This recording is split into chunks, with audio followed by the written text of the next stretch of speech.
বাড়ি থেকে পালিয়েছেন? আপনাকে দেখে মনে হচ্ছে যখন তখন জ্ঞান হারাবেন। আমি কি সাহায্য করতে পারি? আমি পাশে দাঁড়ানো ছেলেটাকে ভালোভাবে লক্ষ্য করলাম। মাথায় ঝাঁকড়া চুল, চুলের আড়ালে চশমা পরিহিত, একজোড়া তীক্ষ্ণ চোখ। মোটা চশমার উপর থেকেও তার তীক্ষ্ণতা স্পষ্ট। দেখে ভদ্র পরিবারের ছেলে বলে মনে হচ্ছে, কিন্তু আমার সন্দিহান মন তাকে প্রশ্রয় দিতে চাইল না। তাই বললাম, আমি ঠিক আছি, ধন্যবাদ। ছেলেটা আমার কথা বুঝলো কিনা কি জানি, সে আশেপাশে তাকিয়ে সন্দিহান কণ্ঠে বলল, আপনার সাথে কেউ নেই? আপনার প্রেমিক বা বয়ফ্রেন্ড যেটাই বলুন, তিনি কোথায়? আমি বেশ বিরক্ত হলাম তার কথায়। আমার সাথে কেউ থাকুক বা না থাকুক, তা দিয়ে তার কি? আশ্চর্য। আমি বেশ জোরালো গলায় বললাম, আমার প্রেমিক নেই। আপনার ফেলে পালিয়ে গেছে নাকি? কখনোই ছিল না। এবার আমি রোষাত্মক দৃষ্টিতে তার দিকে চাইলাম, চিবিয়ে চিবিয়ে বললাম, আগে কখনো ছিলই না। কেন? না থাকায় অন্যায় হয়েছে? ছেলেটা প্রথম হাসলো, নীরবে গা দুলিয়ে হাসলো। হাসির সাথে তার ঝাঁকড়া চুলগুলো তুলে উঠলো। ভীষণ স্নিগ্ধ এই দৃশ্যটা, কিন্তু এই মুহূর্তে তার স্নিগ্ধতা না আমার অসহ্য ঠেকলো। আমিও অন্যদিকে চেয়ে বসলাম। আমার থেকে বেশ দূরত্ব রেখে সে স্টেশনে বেঞ্চে বসলো। ব্যাগ থেকে পানির বোতল বের করে আমার দিকে এগিয়ে দিয়ে বলল, একটু পানি খেয়ে নিন, আপনার ভালো লাগবে। ছেলেটা যে কথা পুরোপুরি এড়িয়ে যাওয়ার চেষ্টা করছে বুঝলাম আমি। আমি নিলাম না তার দেয়া বোতল। এভাবে অচেনা কারো দেয়া কিছু খেয়ে নিজের সর্বস্ব হারাতে চাই না আমি। আজকাল কত গ্যাং বেরিয়েছে যারা ছলে বলে মানুষকে অজ্ঞান করে সর্বস্ব ছিনিয়ে নেয়।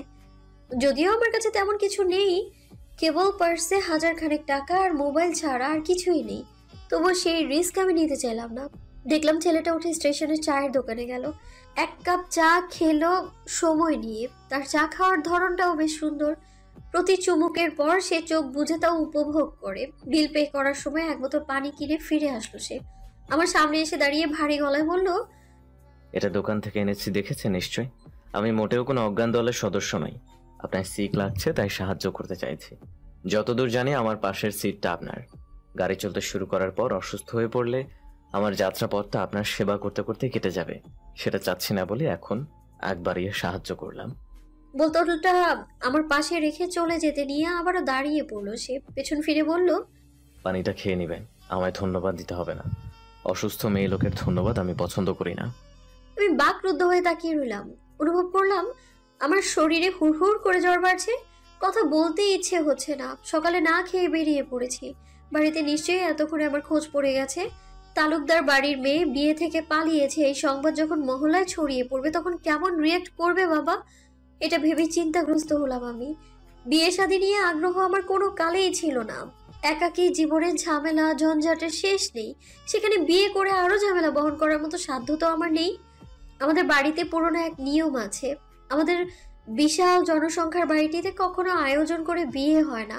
2 মাস বসে পাত্র দেখা, তারপর পছন্দ হলে বিয়ে। এই নিয়মের বাইরে ছিলেন আমার দাদু। তার মতে এই অপ্রয়োজনীয় জিনিসে সময় নষ্ট না করে জীবন জীবনের মতো চলুক। কখনো চোখের সুপাত্র বা পাত্রী পেলে টুক করে বিয়ে দেওয়া যাবে। দাদু বেঁচে নেই, তিনি গত হয়েছেন বছর 6 হয়েছে। তবে তার রেখে যাওয়ার রীতি এখনো চলছে। আমার বিয়েটা বাবা হঠাৎ করে 3 দিন আগে ঠিক করেছেন। পাত্র সম্পর্কে তার এক বন্ধুর ছেলে, অতীব গুণ সম্পন্ন পাত্রকে দেখতেই তার মেয়ের জামাই হিসেবে পছন্দ হয়ে গেল। এমন যোগ্য পাত্র হাতছাড়া করার কথা তিনি একবারও ভাবতে পারলেন না। বাড়িতে এসে সবাইকে ডেকে জানালেন আমার বিয়ের কথা। আমি তো রীতিমতো বাবার কথার উপর কথা বলার নিষেধাজ্ঞা থাকায় কিছু বলতেও পারলাম না। সেদিনই ঠিক করে নিয়েছি পালাবো আমি। আমার এই প্ল্যানে সাহায্য করলেন আমার একমাত্র মামা। তবে তিনিও এখন গা ঢাকা দিয়েছেন।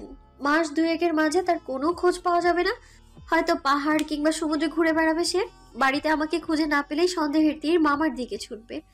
বাবা হয়তো মামার সেই 10 বছর আগের ছবি দিয়ে পোস্টার ছাপিয়ে এলাকায় লাগিয়ে দেবেন। এগুলো সামান্য পরিমাণ প্রাইজ মানির কথাও উল্লেখ থাকবে তাতে। বাবা এটা জেনে বুঝেই করেন। টাকার লোভ সব থেকে বড় লোভ। কেউ না কেউ টাকার লোভে ঠিক তাকে বাড়ির মানুষ রূপী গাধাটাকে খুঁজে বের করবে বলে বিশ্বাস তার। এবার আসি আমার কথায়। আমি আদ্রিতা আঞ্জুম, অনার্স 2য় বর্ষের ছাত্রী। আমি মূলত ঈদের ছুটিতেই বাড়ি এসেছি। রাজশাহীতে থেকে পড়াশোনা করি আমি। বাবা মায়ের 3য় সন্তান। আমার থেকে বড় 2জন ভাই আছে, বড় ভাই আদিব আর মেজো ভাইয়া আকিব। বড় ভাই বিবাহিত। মেজো ভাইয়া বিয়ে থেকে পালাতে বিদেশে আশ্রয় নিয়েছেন। মেজো ভাইয়ার পর আমিও একমাত্র সাহসী ব্যক্তি যিনি বিয়ে থেকে পালিয়েছি। পালিয়ে মামার সাথে ছোটখাটো ট্যুরে যেতে চাইলেও সে চিন্তা আপাতত বাদ দিয়েছি আমি। আমার উদ্দেশ্য এখন রাজশাহী হোস্টেলে ওঠার চিন্তা আপাতত করছি না আমি।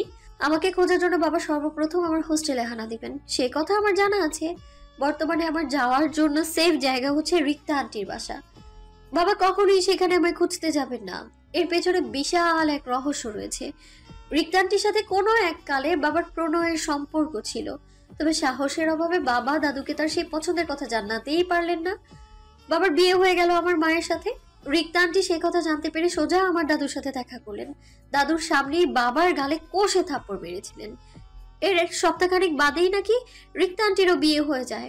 এই সবটা আমি মায়ের কাছ থেকে শুনেছি, কিন্তু কোনো এক কারণে আন্টি আমায় ভীষণ পছন্দ করেন। এখন ভাবছেন আমার সাথে রিক্তা আন্টির পরিচয় হলো কিভাবে, তাই তো? আসলে রিক্তা আন্টি আমার বাবার চাচাতো বোন, সে সূত্রেই আমাদের পরিচয়। আমি এখন আন্টির বাসাতেই যাচ্ছি। আন্টির বাসার ঠিকানা মামা ম্যানেজ করে দিয়েছে আমায়। আন্টি আমায় দেখে কেমন রিয়াকশন দিবে তা ঠিক জানা নেই আমার, এটাও জানা নেই তার বাড়িতে থাকার পারমিশন পাবো কি না। তবে আমি আশাবাদী, এক সপ্তাহ তার বাড়িতে থাকতে পারলেই বাকিটা ম্যানেজ করে নিতে পারবো। বাস এসে পড়েছে। ঝাঁকড়া চুলওয়ালাকে কোথাও দেখতে পেলাম না। আশেপাশে উকি দিয়ে তাকে খোঁজার চেষ্টা করলাম, দেখলাম কিছুটা দূরে দাঁড়িয়ে স্মোক করছেন তিনি। নাক কুচকে নিলাম। দেখতে ভদ্র হলেও স্বভাব মোটেও ভদ্র না দেখছি আমি। দুর্বল শরীরে উঠে দাঁড়ালাম আমি। পাশ থেকে জামা কাপড়ের ব্যাগটা তুলে সোজা বাসে উঠে পড়লাম। আমার সিট নাম্বার 16, জানালার পাশের সিটটা 15 নাম্বার। এটা নিশ্চয়ই ঝাঁকড়া চুলওয়ালার। আমি জানালার পাশেই বসলাম। যতটুকু মনে হচ্ছে এই সিট নিয়ে তিনি খুব একটা ঝামেলা করবেন না। তিনি উঠলেন সবার শেষে, বিনা বাক্যে এসে পাশের সিটে বসলেন। সিট বদলানোর ব্যাপারে কোনো কথাও বললেন না। আমার একটু অস্বস্তি হলো। যতই হোক, তার সিট এভাবে দখল করার জন্য একটা সরি অন্তত বলা উচিত। বাস ততক্ষণ ছেড়ে দিয়েছে। আমি বেশ সময় নিয়ে বললাম, আপনি কি সিটের জন্য রাগ করেছেন? আসলে আমি জানালার বাইরে না তাকিয়ে বাস জার্নি করতে পারি না, মাথা ঝিমঝিম ধরে যায়, বমি হয়। আপনাকে অসুবিধায় ফেলতে চাই না আমি, এজন্যই আপনার পারমিশন ছাড়াই এখানে বসেছি। কোনো উত্তর এলো না। এবার আমি ঘাড় ঘুরিয়ে তার দিকে তাকালাম। সিটে হেলান দিয়ে চোখ বন্ধ করে রেখেছেন তিনি। কানে হেডফোন, ঘুমিয়ে পড়েছে নাকি? মেজাজটাই খারাপ হয়ে গেল আমার। কতগুলো কথা অযথাই ব্যয় করলাম আমি। তার প্রতি হওয়া সামান্য অপরাধ বোধটাও মুহূর্তেই ধূলিসাৎ হয়ে গেল। ঠিক করলাম একে আর সরি বলে লাভ নেই, যা হওয়ার হয়ে গেছে। কিন্তু তখনই তিনি বললেন, আপনি খুব অধৈর্য নারী। নারীদের ধৈর্য হবে আকাশ সমান, কিন্তু আপনার ভেতর ছিটে ফোটাও নাই, এটা দুঃখজনক। অতীব সত্যি এই এক কথাখানার জবাব আমি দিতে পারলাম না। বাসের জানালা থেকে বাইরে তাকিয়ে রইলাম নিশ্চুপ ভাবে। তিনিও আমাকে আর ঘাটালেন না, একইভাবে চোখ বন্ধ করে বসে রইলেন। আমার ফোনে কল এলো, মামা কল করেছে। কল ধরতেই মামার হাস্যোজ্জ্বল কণ্ঠস্বর কানে এলো, কিরে বাচ্চা কদ্দূর? আমি ঠোঁট উল্টে জবাব দিলাম, মাত্র 20 মিনিট হলো গাড়ি ছেড়েছে, এখনো বেশ দেরি। তুমি কোথায় আছো? আমার কথা বাদ দে, তোর বাপ কি করেছে জানিস? আমার নামে মামলা করেছে। ভাবতে পারছিস কোন লেভেলের মির্জাফর তোর বাপ? ছোট থেকে কোলে পিঠে করে তোকে মানুষ করলাম আমি, আর তার প্রতিদান এই দিল। আমি অবাক হলাম না। বাবার পক্ষে এটা করা অসম্ভব ব্যাপার নয়। মামাকে সে আগেই বলে রেখেছিল, মামা যদি আর কোনো ঝামেলা বয়ে আনে তার ঘাড়ে, তাহলে সে মামাকে হাজতে পাঠাবে। আমি ছোট করে শ্বাস ফেলে বললাম, তুমি জানলে কিভাবে এত সব? তোর পালানোর পেছনে আমার কোনো হাত নেই, এটা প্রমাণ করতে আমি নিজে তোর বাপকে কল করেছিলাম। তোর নতুন সিমের নাম্বারটাও তাকে দিয়েছি। তুই রাজশাহীতে যাচ্ছিস এ কথাও সে জানে। মুখ ফসকে বাসের নাম্বারটাও বলে দিয়েছি। কেবল কার বাড়িতে যাচ্ছিস সে কথা বলিনি, কিন্তু বেটা তার আগে আমার বিরুদ্ধে মামলা করে ফেলেছে। আমার এত কষ্ট সব জলে। আমি আতকে উঠলাম, চাপার রাগে ছলকে উঠলো মস্তিষ্ক। মামাকে বললাম, কি করেছো তুমি বুঝতে পারছো? অবশ্যই বুঝতে পারছি। তোর বাপের মতো খাটো মস্তিষ্ক না আমার। কথা হচ্ছে তোর বাপ যখন তখন পুলিশ নিয়ে তোর বাস আটকাবে। তোর উচিত এখনই বাস থামিয়ে নেমে যাওয়া, ডিরেক্ট রাজশাহী না যেয়ে ভেঙে ভেঙে যাওয়া। তোর বাপের পক্ষে ওভাবে তোকে খুঁজে বের করা সম্ভব হবে না। খাটো মাথায় অত বুদ্ধি নেই তার। আমি উদ্ভ্রান্তের মতো বাসের জানালা থেকে উকি দিলাম। পেছন থেকে কেউ আমায় টেনে সিটে বসিয়ে দিল। তাকিয়ে দেখলাম ঝাঁকড়া চুলের অধিকারী মানুষটা কপাল কুঁচকে বিরক্ত চোখে তাকিয়ে আছে। বেশ বিরক্ত গলায় বলল, মরতে চাচ্ছেন? অন্য কোনো ওয়েতে মরুন, এভাবে মরলে আজ আর আমার বাড়ি ফেরা হবে না। বুঝতেই পারছেন পুলিশের একটা ব্যাপার আছে, কিন্তু আমার বাড়ি ফেরাটা খুব জরুরি। ফোনের ওপাশ থেকে মামা বললেন, তোর পাশে কে? আমি জবাব দিলাম, একটা খারজ লোক, তার প্রতি কথায় জ্ঞান ঝরে পড়ে। মামা ওপাশ থেকে হু হা করে হাসলেন। হাসতে হাসতে বললেন, তোকে শেষবারের মতো একটা উপকার করি বাচ্চা, তুই ওই লোকের সাথেই পালিয়ে যা, নয়তো ওই লোককে নিয়ে পালিয়ে যা। না যেতে চাইলে হুমকি দে। তুই তোর বাপের মেয়ে হয়ে এটুকু তো করতে পারবি। হুমকি দেওয়ার ব্যাপারটা তোদের রক্তের সাথে মিশে আছে। আমি মামার মশকরা শোনার মুডে নেই এই মুহূর্তে, তাই রেগে বললাম, মশকরা রাখো তো, ভালো বুদ্ধি থাকলে দাও, বিপদে তো ফেলেছই, এখন বের হওয়ার একটা উপায় দাও অন্তত। আমি মোটেই মস্করা করছি না আদ্রি। ভেবে দেখ, তোর একার পক্ষে ভেঙে ভেঙে রাস্তায় যাওয়া কিছুতেই সম্ভব নয়। যতই হোক তুই সাহসী। যেতে রাত হবে, রাতের বেলা একা একটা মেয়ে জার্নি করা মোটেও সহজ কোনো লক্ষণ না। লোকটার কাছে সাহায্য চা। দেখতে সুন্দর হলে প্রেমেও পড়তে পারিস, কোনো বাধা নেই। মামার পুরোপুরি কথা না মানতে চাইলেও বুঝলাম এটা সত্যি আমার জন্য রাতে একা জার্নি করাটা সুবিধার হবে না, কিন্তু পাশের মানুষটা কি আদৌ হেল্প করবে? এই মুহূর্তে বাস থেকে নেমে না গেলে বাবার হাতে ধরা খাওয়ার সম্ভাবনা প্রায় 70 ভাগ, বাকি 30 ভাগ সম্ভাবনা রয়েছে পুলিশের হাতে থানায় যাওয়ার। বাবা হয়তো আমার নামেও ইতিমধ্যে মামলা ঠুকে দিয়েছেন, মানহানির মামলা। আমি তত্ত্ব শ্বাস ফেলে পাশের মানুষটার দিকে তাকালাম। তিনি বুকে হাত বেঁধে সিটে চোখ বন্ধ করে এলিয়ে রেখেছেন। সূর্যের নরম আলো এসে তার মুখে পড়ছে, তাতে বিন্দু মাত্র বিরক্তি নেই তার চোখে মুখে। আমি পাহাড় সমান সংকোচ নিয়ে তাকে ডাকলাম, এই যে শুনছেন? তিনি শুনলেন না। আমি একটু আড়ষ্ট হয়ে বসলাম, আঙুল দিয়ে তার হাতে মৃদু টোকা দিলাম, মুখে বললাম, এই যে একটু দরকার। তিনি ধীরে সুস্থে চোখ মেলে তাকালেন, আমার দিকে পূর্ণ দৃষ্টি ফেলে বললেন, বলে ফেলেন, শুনছি। কেমন কাট কাট জবাব। আমি খানিক দ্বিধায় পড়লাম। অপরিচিত মানুষটাকে এতখানি ভরসা করা কি উচিত হবে? কিন্তু সামনে আসন্ন বিপদের কথা চিন্তা হতে দ্বিতীয়বার না ভেবে বলে ফেললাম, আমায় পালাতে হেল্প করুন প্লিজ। যখন তখন আমার বাবা পুলিশ সহিত এসে বাস থামিয়ে নিবে। তিনি ভ্রু কুঁচকে বললেন, আমি কি করতে পারি? সাহায্য, আমার সাথে চলুন। কিছু মুহূর্ত পূর্বে আপনি আমার দেয়া পানি খেতেও ভয় পাচ্ছিলেন, যতদূর মনে পড়ে। হঠাৎ এই মন পরিবর্তনের কারণ? আমি কিন্তু খারাপ হতেই পারি। আমি জবাব দিতে পারলাম না। আমি তো কেবল তাকে এখনো পুরোপুরি বিশ্বাস করে উঠতে পারছি না। কেবল সাহায্য চাওয়ার মতো মানুষ আশেপাশে নেই, তাই বাধ্য হয়ে তার সাহায্য নিচ্ছি। এই কথা তাকে বলা যাবে না তো? ততক্ষণে সে সিট ছেড়ে উঠে দাঁড়িয়েছে। বাসের হেল্পারকে ডেকে বললেন, মামা, বাস সাইড করো, এমার্জেন্সি, আমাদের এখনই নামতে হবে। পরক্ষণে আমার দিকে তাকিয়ে বলল, বসে আছেন কেন? চলে আসুন। সুন্দরী মেয়েদের আবদার প্রত্যাখ্যান করতে পারি না আমি। বাস সাইড করা হলো। হেল্পার লোকটাও অল্প বয়সী। সে এগিয়ে এসে বলল, কেউ মারা গেছে ভাই? আমি তাকালাম আমার প্রতিবেশী সিটের ঝাঁকড়া চুলওয়ালার দিকে। সে বেশ স্বাভাবিকভাবেই বললেন, তার থেকেও ভয়ঙ্কর কিছু। ধন্যবাদ আপনাকে। আমরা নেমে পড়লাম বাস থেকে। দুরু দুরু মন নিয়ে ছোট ছোট পায়ে এগিয়ে চললাম তার পিছু পিছু। আমার ফোনে আবারও কল এলো মামার থেকে। রিসিভ করতেই তিনি বলে উঠলেন, সর্বনাশ হয়েছে, তোর বাপ 12 জন পুলিশ সমেত পরবর্তী স্টপে অপেক্ষা করছেন। কি স্বৈরাচারী বাপ তোর! কোথায় আছিস? আমি ক্লান্ত গলায় জবাব দিলাম, কোথায় আছি ঠিক বলতে পারছি না, বাস থেকে নেমেছি। পাশের যে খারুজ ব্যক্তি সে কোথায়? তাকে নিয়ে নেমেছিস? হুম। Good job. ফোনটা তার কাছে দে তো, বেটাকে একটু খাটিয়ে দেখি। আমি কোনো কথা ছাড়াই তার দিকে ফোনটা এগিয়ে দিলাম। তিনি ভ্রু উঁচিয়ে তাকালো। বললাম, মামা কথা বলবে। তিনি আমার হাত থেকে ফোনটা নিয়ে সুন্দর করে সালাম দিলেন। মামার সাথে তার অনেকক্ষণ কথা হলো। আমি পুরোটা সময় চুপচাপ দাঁড়িয়েছিলাম। কল কাটতেই তিনি বলে উঠলেন, আপনার মামা বেশ মজার মানুষ। আপনাকে নিয়ে ভদ্রলোক প্রচন্ড চিন্তায় ভুগছেন। আমি তার এই কথার জবাব দেওয়ার প্রয়োজন মনে করলাম না। তাকে উল্টো প্রশ্ন করলাম, আমরা কোথায় যাব এখন? কোনো নাস্তার হোটেলে। আপনি সকাল থেকে না খেয়ে আছেন নাকি? আজ অনেক জার্নি হবে, না খেয়ে জার্নি করাটা ঠিক হবে না, অসুস্থ হয়ে পড়বেন। আমরা পাশের এক নাস্তার হোটেলে গেলাম। পরোটা শেষ হয়ে গেছে। ডিম সিদ্ধ আর সিঙ্গারা অর্ডার করা হলো। খাবার আসতে 2 মিনিট দেরি হবে। সিঙ্গারা ভাজার জন্য কেবল তেলে দেওয়া হয়েছে। আমি সেই দিকেই তাকিয়ে আছি। ঘ্রাণে ক্ষুধা আরও বেড়ে গেছে। তিনি বললেন, আপনি বেশ অদ্ভুত। আমার সাথে এতটা পথ যাওয়ার প্ল্যান করেছেন, কিন্তু এখন পর্যন্ত আমার পরিচয় দূরে নামটাও জানতে চাইলেন না। আপনি কি একটু ভয় পাচ্ছেন না?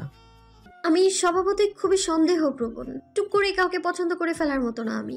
কাউকে পুরোপুরি ভাবে বিশ্বাস করতে লম্বা সময়ের প্রয়োজন হয় আমার। সেখানে সকালে দেখা হয়ে যাওয়া একটা ছেলেকে বিশ্বাস করার তো প্রশ্নই আসে না। তবে তাকে খুব একটা অবিশ্বাস্য করতে যাচ্ছি না। এতটুকু সময় তাতে যতটুকু বুঝেছি, সে বেশ প্রাণোচ্ছল স্বভাবের একজন মানুষ। মানুষের সাথে মিশে যেতে পারে মুহূর্তের মধ্যেই। এই ধরনের মানুষরা বিপদে জড়িয়ে পড়ে বেশি, কারণ তারা সহজেই সবাইকে বিশ্বাস করে নেয়। আমিও তো তার কাছে অজানা, তবু কেন সে হেল্প করতে চাইলো? কারণ সে বোকা, ভীষণ বোকা। এমনও হতে পারতো আমি তাকে অপহরণ করে মোটা অঙ্কের টাকা দাবি করলাম, তপ্ত শ্বাস ফেললাম আমি। তার দিকে সোজা চোখে তাকিয়ে বললাম, আমি আপনাকে বিশ্বাস করিনি, আমি কেবল আপনার উপর ভরসা রেখেছি। আপনি আমার ভরসা রাখতে না পারলে তা আমাকে কোনোভাবে ক্ষতি করতে পারবেন না। তিনি হাসলেন, নিঃশব্দে গা কাঁপিয়ে হাসি। আমি অপলক তাকিয়ে রইলাম। কি ভীষণ সুন্দর লাগছে। কোনো সিনেমার নায়ক কিংবা রাজকুমারের মতো সৌন্দর্য নেই তার, কিন্তু তবুও অপরূপ, যেন কোনো উপন্যাসের পাতা থেকে উঠে আসা শুদ্ধ মানব। আমার সত্যি তার নাম জানতে ইচ্ছে হলো। এই অদ্ভুত সুন্দর মানুষটার নামটাও নিশ্চয়ই অদ্ভুত হবে। খাবার চলে এসেছে। আমি পরোটা ছিঁড়ে মুখে না দিয়ে তার দিকে তাকালাম, জিভ দিয়ে ঠোঁট ভিজিয়ে নিয়ে বললাম, আপনার নাম? তিনি মাথা উঁচু করে ভ্রু বাঁকালেন। আমি নড়ে চড়ে পুনরায় বললাম, আপনার নাম জানতে চাচ্ছি। ভেবেছিলাম এই বিষয়ে সে মজা উড়াবে, হয়তো আবারও গা দুলিয়ে হাসবে, কিন্তু তেমন কিছুই না করে ফের স্বাভাবিকভাবেই জবাব দিলেন সে, স্বচ্ছ। আমি হেসে বললাম, ইউ মিন পরিষ্কার? এটাই আপনার নাম? তিনি মুচকি হাসলেন। খাবার চিবোতে চিবোতে বললেন, কেন, আপনার আমার নামটা পছন্দ হয়নি? পছন্দ না হলে আপনি একটা নাম দিতে পারেন। পছন্দ কেন হবে না? নামটা একদম আপনিটাই। বরং আপনার নাম এটা না হয়ে অন্য কিছু হলেই বেমানান লাগতো। তিনি পুনরায় হাসলেন, তবে জবাব দিলেন না। খাওয়া দাওয়া শেষে আমরা অটোয় চেপে রেল স্টেশন চলে গেলাম। জীবনের প্রথম রেল যাত্রা হতে চলেছে আমার। আইডিয়াটা স্বচ্ছর। রেল মাঝ রাস্তায় থামিয়ে দেওয়ার ক্ষমতা আমার বাবার নেই, তাই এটা আপাতত সেফ বলা চলে। স্বচ্ছ পুরো একটা কেবিন বুক করতে চাইলেন, কিন্তু আমি বাধা দিলাম। অপরিচিত একটা ছেলের সাথে কেবিনে একা যাওয়াটা আপাতত দৃষ্টিতে খারাপ বলেই মনে হলো আমার। নর্মাল দুটো টিকিট কাটা হলো। রাজশাহীতে পৌঁছতে প্রায় 6 ঘন্টার মতো লাগবে। দীর্ঘ জার্নি। ছোটবেলায় ট্রেন কবিতায় পড়েছিলাম, ট্রেন ঝক ঝকাঝক শব্দে চলে। আজ তার নিজ থেকে উপলব্ধি করলাম, কি ভীষণ শব্দ, মাথা ধরে আসে। তবুও ভালো লাগছে। ট্রেনের জানালা থেকে পুরো আকাশটা দেখা যাচ্ছে। নীলচে আকাশে গাংচিল উড়ে বেড়াচ্ছে। কিছু ছেলে মেয়ে আকাশের বুকে ঘুরিয়ে ওড়ানোর চেষ্টা করছে। পর্যাপ্ত বাতাস না থাকায় তা উপরে উঠছে না। রেল লাইনের পাশ ঘেঁষে বিশাল মাঠ। ছেলেরা ক্রিকেট খেলছে, বাচ্চাগুলোর পরনের জামা ধুলো মাটিতে একাকার। এমন জীবন আমি কখনো উপলব্ধি করতে পারিনি। ছোট থেকে বেড়ে ওঠা 4 দেয়ালের মাঝে নানা নিয়ম কানুনে ঘেরা এক পরিবেশ। রোজ বিকেলে ছাদে ওঠার সুযোগ হতো, নিজেকে তখন মুক্ত পাখির ন্যায় মনে হতো। তখন থেকেই আকাশটা ভীষণ প্রিয় হয়ে উঠেছে আমার। এই নীলচে আকাশের প্রতি আমার প্রেম বোধহয় 20 বছর ছাড়ালো। কিছু খাবেন? দুপুরে তো কিছুই খাওয়া হয়নি, ক্ষুধা লেগেছে নিশ্চয়ই। কথাটা আমাকে জিজ্ঞেস করলেও আমি উত্তর দেওয়ার পূর্বেই সে ব্যাগ থেকে একটা পাউরুটির প্যাকেট বের করে দিল আমার হাতে। আশেপাশে তাকিয়ে বলল, এখানে চা পাওয়া যায়, ফ্লাস্কে করে বিক্রি করে, খাবেন?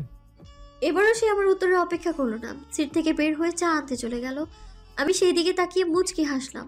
না চাইতেও মানুষটাকে বেশ ভালো লেগে যাচ্ছে। আমরা যখন রাজশাহীতে পৌঁছলাম তখন ঘড়িতে বেজে সন্ধ্যা 7টা। দীর্ঘ এই জার্নিতে কোমর যেন বেঁকে গিয়েছে আমার। সোজা হয়ে দাঁড়াতে বেগ পেতে হলো। স্বচ্ছ আমাকে এগিয়ে দিতে চাইলো, কিন্তু আমি মানা করে দিলাম। একটা মানুষের থেকে আর কত হেল্প নেওয়া যায়? বরং তার থেকে সাহায্য নিতে বরং বেশ লজ্জা লাগবে আমার। এর মাঝে স্বচ্ছর বাড়ি থেকে কল এলো। তার তো বাড়িতে দুপুরের দিকে পৌঁছে যাওয়ার কথা। আমার জন্যই এতটা দেরি হয়ে গেল। পরিবারের লোকেরা নিশ্চয়ই চিন্তা করছে। আমার মন খারাপ হয়ে এলো। দেখলাম সে কপালে ভাঁজ ফেলে ফোনে কথা বলছে। সিরিয়াস কিছু কি? স্বচ্ছ কথা শেষ করে বেশ স্বাভাবিকভাবেই জানালো, আমাকে এখন যেতে হবে মিস, দুঃখিত। আপনার হয়তো বাকিটা একাকেই ম্যানেজ করতে হবে, সাবধানে থাকবেন।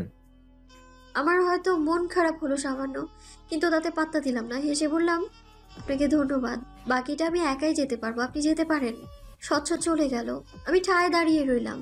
আন্টির বাসা তো আমি চিনি না। রাজশাহীতে আমি পড়াশোনার জন্য থাকলেও হল থেকে বেরিয়ে কখনো কোথাও ঘুরতে যাওয়া হয়নি আমার। কাজেই এই শহরে কিছুই আমার চেনা না। আমি আরো কিছুক্ষণ দাঁড়িয়ে রইলাম। খানিক ভাবনা চিন্তা করে অটো ঠিক করলাম। মামা আমাকে যে ঠিকানাটা দিয়েছিল সেটা মনে পড়তেই নিজেকে হালকা লাগলো। রক্ষণশীল পরিবারের মেয়ে হওয়ায় একা একা যাতায়াত করার সৌভাগ্য হয়নি কখনো আমার। আজ এতটা পথ পরিবারকে না জানিয়ে এসে এখন খানিকটা ভীতি অনুভব করলাম। একা চলাটা কতটা কঠিন আমার জন্য ভাবতেই বুক শুকিয়ে আসছে আমার। অটো ভাড়া নিল 200 টাকা। এতটুকু পথে এতটা ভাড়া! যে বিল্ডিং এর সামনে অটো থেমেছে তা মূলত 5 তলা বিশিষ্ট। এর 3য় তলায় আন্টি থাকেন, এমনটাই জানিয়েছে মামা। মামার সংবাদ কখনো ভুল হয় না। সত্যিই ভুল হলো না। আন্টি আমায় দেখে ভীষণ অবাক হয়েছেন, সাথে খুশিও হয়েছেন। আমার 1 সপ্তাহ থাকার জায়গা বেড়ে 1 মাসে ঠেকলো। মাঝে মামা কল করেছিল 2বার, জানিয়েছে বাবা তার উপর থেকে মামলা তুলে নিয়েছে। সেই খুশিতে সে সামনের সপ্তাহে শ্রীমঙ্গল যাচ্ছে। মামা অল্প কিছু টাকাও পাঠিয়েছে আমার হাত খরচের জন্য। এই 1 সপ্তাহ আমি পুরো ঘরে বসেই কাটালাম। আন্টি আমায় এখনো পর্যন্ত এভাবে তার বাসাতে আসার কারণটা জিজ্ঞেস করেননি, বরং আমি আশায় যেন তার উপকারই হয়েছে। সে প্রাণ খুলে গল্প করতে পারে, তার হাতের নতুন নতুন রেসিপি খাইয়ে তার ফিডব্যাক নিতে পারে। আমার সময়ও বেশ ভালোই চলছে এভাবে।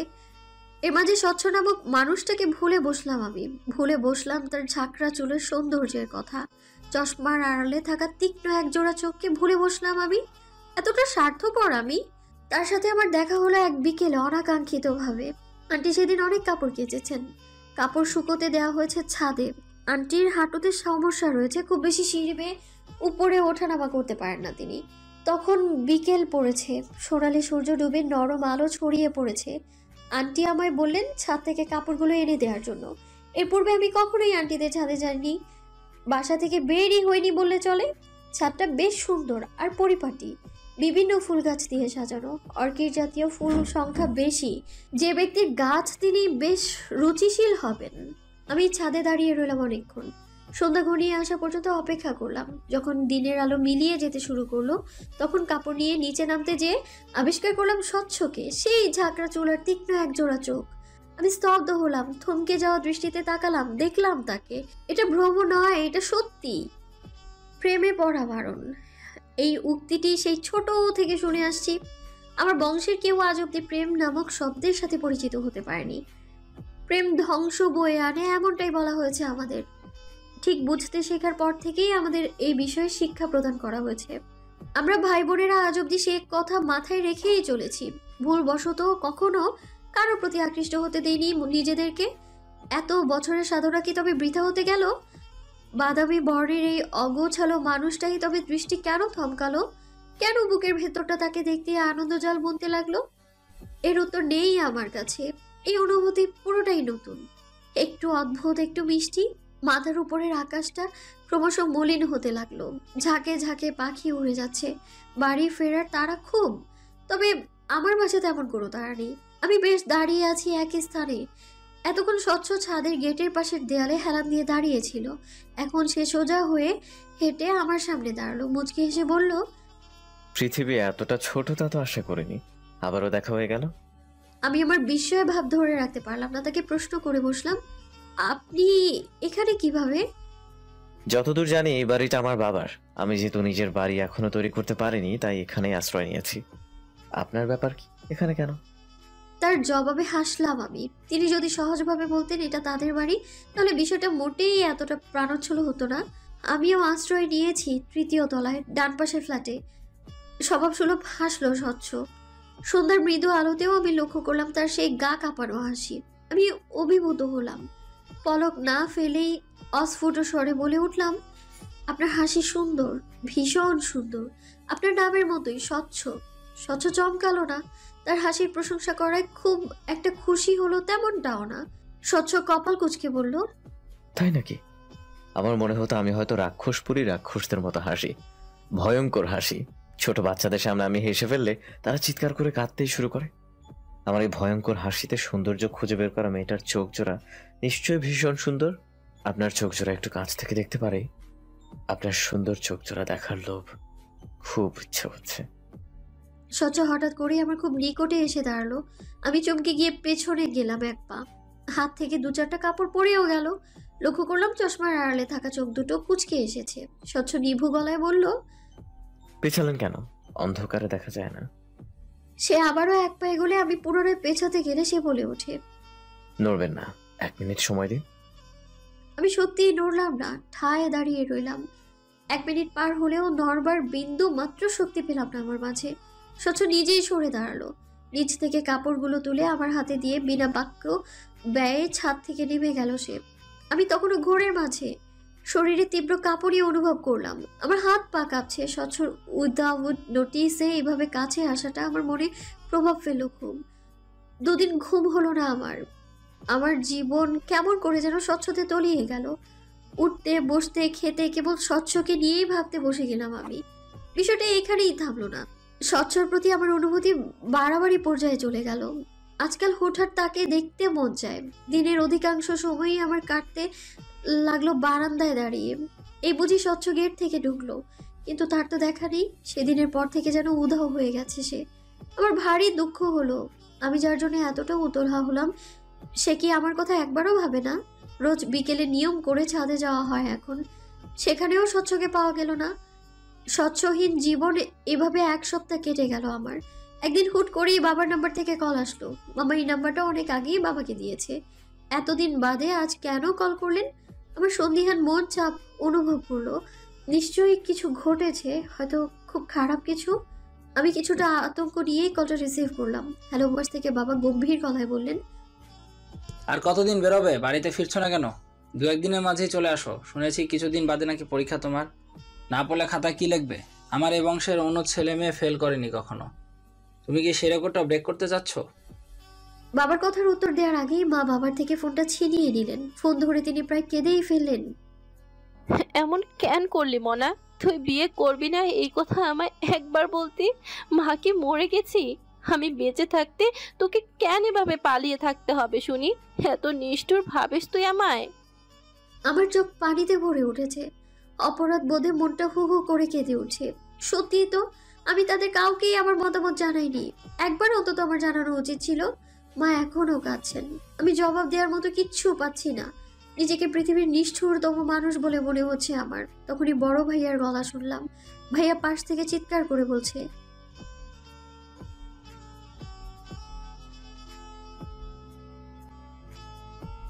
আমি এবারও জবাব দিতে পারলাম না। ডুকরে কেঁদে উঠলাম। আমার কান্না হয়তো মা শুনলেন। সে নিজে কাঁদতে কাঁদতে আমার সান্ত্বনা দেওয়ার সুরে বললেন, কাঁদে না মনা, আমি তোর বিকাশে টাকা পাঠানোর ব্যবস্থা করছি। কালই চলে আয় না। তোর জন্য পাবদা মাছ আনিয়েছি। তোর ছোট্ট চাচু বাজার থেকে টাটকা মাছ খুঁজে এনেছে। বাবা মায়ের হাত থেকে ফোনটা নিয়ে নিলেন আর ধমক দিয়ে বললেন, কি শুরু করলে? এমন মরা কান্না শুরু করেছো কেন? আমি এখনো মরিনি। আর হ্যাঁ, তুমি আদ্রিতা, বাড়ি ফেরার জন্য প্রস্তুত হও। এতদিন মানুষের বাসায় থাকাটা ভালো দেখায় না। এখন রাখছি। ফোনটা কেটে গেল। আমি সেদিন পুরো রাত কাঁদলাম। আন্টি এসে খেতে ডেকে গেল, আমি গেলাম না। পরক্ষণে আন্টি ভাত নিয়ে রুমে আসলেন, জোর করে খাইয়ে দিলেন আমায়। এতেও আমার দুঃখ হলো খুব। আমি আন্টিকে জড়িয়ে ধরে কেঁদে ফেললাম। তোমায় খুব মিস করবো আন্টি। এত কেন ভালোবাসলে তুমি আমায়? এখন তোমায় ছাড়া যেতেও আমার কষ্ট হবে খুব। আন্টি হাসলেন। যত্ন করে তার শাড়ির আঁচলে মুখটা মুছে দিলেন, চোখ মুছে দিলেন আমার। কাঁদে না পাগল মেয়ে, তোমার লেখাপড়া তো এখানে, যখন ইচ্ছা তখনই চাইলেই চলে আসবে। আমার কান্না থামলো। সত্যিই তো তাই। পরদিন সকালে আমার যাওয়া হলো না। আন্টিই যেতে দিলেন না। সেদিন আন্টির বিবাহ বার্ষিকী ছিল। আন্টি ভালো মন্দ রান্না করলেন। সব ফ্ল্যাটে খাবার দেওয়া হলো। বাড়িওয়ালার বাড়িতে খাবার পাঠাতে দেওয়া হলো আমাকে। আমি সাথে সাথেই রাজি হয়ে গেলাম। বাড়িওয়ালার ফ্ল্যাট দ্বিতীয় তলায়। দ্বিতীয় তলায় একটাই ফ্ল্যাট, পুরো ফ্লোরটাই তাদের। কাঠের বিশাল দুপাটের দরজা। আমি বেল দিলাম। আগ্রহ ভরা দৃষ্টিতে চেয়ে রইলাম দরজার দিকে। তখনই দরজাটা খুলে ওকে দিল কাঙ্ক্ষিত পুরুষটি। কতদিন বাদে দেখলাম তাকে। হৃৎপিণ্ডটা সেকেন্ডের জন্য হলেও থমকালো আমার। তার মাঝে তেমন কোনো লক্ষণ দেখা গেল না। সে তার স্বভাব মতোই হাসলো, বলল, আকাশ থেকে নেমে আসা অপসরী আমার ফ্ল্যাটের সামনে হাজির হলো কোন উদ্দেশ্যে? কিছু সময় সামনে দাঁড়িয়ে থাকা মানুষটাকে হাজারো বুঝতে চেষ্টা করলেও কেন যেন বোঝা হয়ে ওঠে না। আমিও তেমনি স্বচ্ছকে বুঝতে পারি না। তার ওই গাঢ় চোখের চাহনির পেছনের গোপনতা ধরতে পারি না আমি। দীর্ঘদিন তাকে দেখতে না পেরে যে ব্যথা অনুভব হয়েছিল, তাকে দেখা মাত্র তা আবারও গাঢ় হলো আমার। তার এই নির্লিপ্ততা আমায় পোড়ালো খুব। তিনি তখনও নির্লিপ্ত দাঁড়িয়ে। ভেতরে আসবেন নাকি এভাবেই এক যুগ পার করবেন? আমি তার দিকে ঝাঁপিতে ঢাকা প্লেটটা এগিয়ে দিলাম। মুখে বললাম, আন্টি পাঠিয়েছে তার বিবাহ বার্ষিকী উপলক্ষে। স্বচ্ছ প্লেটটা নিল না, কেমন ভ্রু বাঁকিয়ে তাকালো। হঠাৎ করেই সে দরজা থেকে সরে দাঁড়িয়ে দরজাটা পুরোপুরিভাবে খুলে দিল। ভেতরে চলে আসুন, আম্মু কিচেনে আছে, তার কাছে দিয়ে দেন। অবশ্যই তাকে নিজের পরিচয় দিতে ভুলবেন না। অপরিচিত মানুষ দেখলে ঘাবড়ে যেয়ে চিৎকার চেঁচামেচি করার অভ্যাস আছে তার। কথা শেষ করে স্বচ্ছ উল্টো পথে হেঁটে রুমে ঢুকে দরজাটা বন্ধ করে দিল। একটু অপমান বোধ করলাম। আমি তার বাসায় প্রথম পা রেখেছি, তার অন্তত আমাকে আপ্যায়ন করা উচিত ছিল। এভাবে মুখের ওপর উল্টো পথে হেঁটে দরজাটা আটকে দেওয়া কেমন সভ্যতা এটা? স্বচ্ছর এই আচরণে সব থেকে আহত হলো আমার ব্যক্তিত্ব। লজ্জায় মাটির সাথে মিশে যেতে মন চাইলো আমার। তার প্রতি ভালো লাগা ইতিমধ্যেই ইগোর কাছে মাটি চাপা পড়েছে। স্বচ্ছদের বাসার বেগুন ভাজা হচ্ছে, সাথে চিনি গুঁড়া চালের পোলাও। ঘ্রাণে পুরো ঘর ভরে উঠেছে। রান্নাঘর থেকে টুংটাং শব্দ আসছে। আমি অস্বস্তি অনুভব করলাম। এভাবে অজানা কারো রান্নাঘরে চলে যাওয়াটা বেশ অস্বস্তিকর। আমি খুব খুব করে কেসে উঠলাম। রান্নাঘর থেকে স্বচ্ছর মা বলে উঠলেন, কে ওখানে? কে এসেছে ঘরে? বলতে বলতেই তিনি খুন্তা হাতে বেরিয়ে এলেন। গেরুয়া রঙের ছাপার একটা শাড়ি পরনে বেশ স্বাস্থ্যবান একজন মহিলা তিনি। গায়ের রং ধবধবে ফর্সা না হলেও বেশ উজ্জ্বল, বোঝাই যাচ্ছে স্বচ্ছতার গায়ের রং পায়নি। চেহারাও তেমন একটা মিল নেই। স্বচ্ছর ভাষ্যমতে তার মা অপরিচিত কাউকে দেখলে চিৎকার চেঁচামেচি করেন, কিন্তু তেমন কিছুই তিনি করলেন না। তবে বেশ বিরক্ত হলেন বোধ হয়। আমায় দেখতেই তার চোখ মুখে কেমন বিষাদ নেমে এলো। তিরিক্ষি মেজাজে বললেন, তুমি এখানে কেন? কিভাবে ঢুকলে? এতক্ষণের অস্বস্তি বোধের পারদটা এবার একেবারে স্কেল ছাড়ালো। প্রথম দেখায় বুঝি কেউ কাউকে এমন প্রশ্ন করে, নাকি এটা তাদের পারিবারিক সমস্যা? কিছুক্ষণ পূর্বে স্বচ্ছ অমানবিক আচরণ করলো, আর এখন তার মা। এমন পরিস্থিতিতে কিভাবে নিজের পরিচয় দিতে হয় জানা নেই আমার। তবুও দেয়ার মতো উপযুক্ত কোনো উত্তর খুঁজতে লাগলাম আমি। এসবের মাঝে স্বচ্ছ এখন পৌঁছে পেছনে এসে দাঁড়িয়েছে, সেটা টের পাইনি আমি। আম্মু, তিনি 3rd ফ্লোরের রিক্তা আন্টির বাসার অতিথি। আজ আন্টির বিবাহবার্ষিকী। আন্টি খাবার পাঠিয়েছেন, সেটাই দিতে এসেছে। স্বচ্ছর প্রতি কৃতজ্ঞ অনুভব করলাম। একবার তার দিকে ফিরে দেখলাম সে ডাইনিং এর চেয়ারে বসে ফোনে কিছু একটা করছে। ভীষণ মনোযোগে চেয়ে আছে ফোনের স্ক্রিনে। এভাবে যদি একবার আমায় দেখতো, নিশ্চিত তার ওই গভীর চোখ জোড়া আমার ভেতরের তোলপাড়টা দেখতে পারতো। ওটা টেবিলে রেখে দাও। রিক্তা আপা কি হন তোমার? আমি পুনরায় ঘুরে স্বচ্ছের মায়ের দিকে তাকালাম। কেমন কঠিন করে রেখেছেন তিনি চোখ মুখ। আমি প্লেট টেবিলে নামিয়ে রেখে বললাম, তিনি সম্পর্কে আমার বাবার কাজিন হয়। আমি আন্টি বলে ডাকি তাকে। আমার কথার পিঠে তিনি আবার আর কিছু বললেন না। দ্রুত পায়ে রান্নাঘরে ঢুকে গেলেন। পোড়া গন্ধ আসছে, বেগুন ভাজা হয়তো পুড়ে গেছে।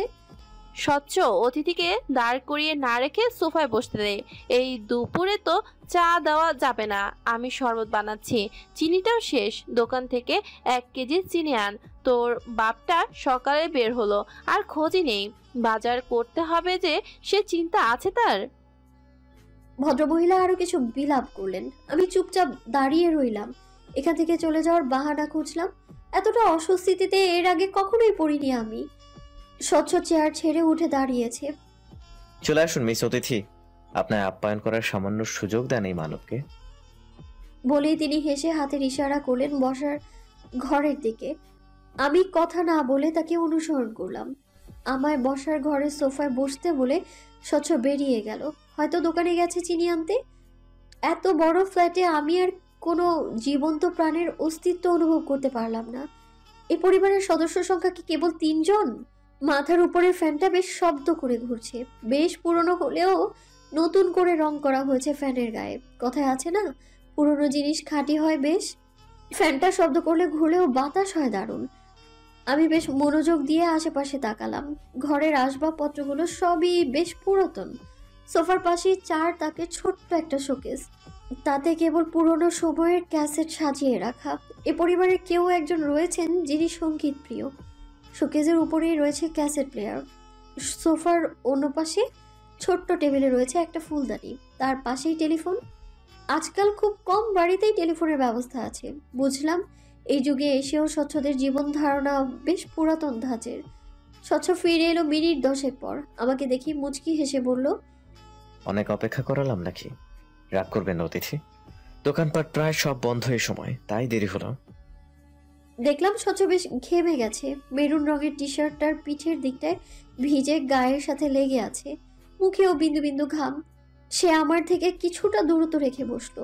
চোখ থেকে চশমাটা খুলে টিস্যু দিয়ে মুখটা মুছলো। এই প্রথম আমি তার চোখ জোড়া চশমাবিহীন দেখলাম। বাদামি রঙের চোখ জোড়া কি ভীষণ সুন্দর, ভয়ঙ্কর সুন্দর।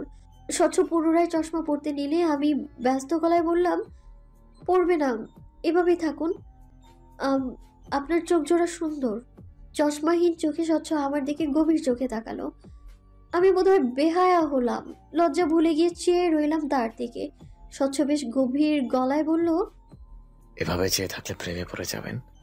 আমার প্রেম ভয়ঙ্কর, সেখান থেকে নিস্তার নেই। কিন্তু পরে বলবেন না যে আমি আপনাকে সাবধান করিনি।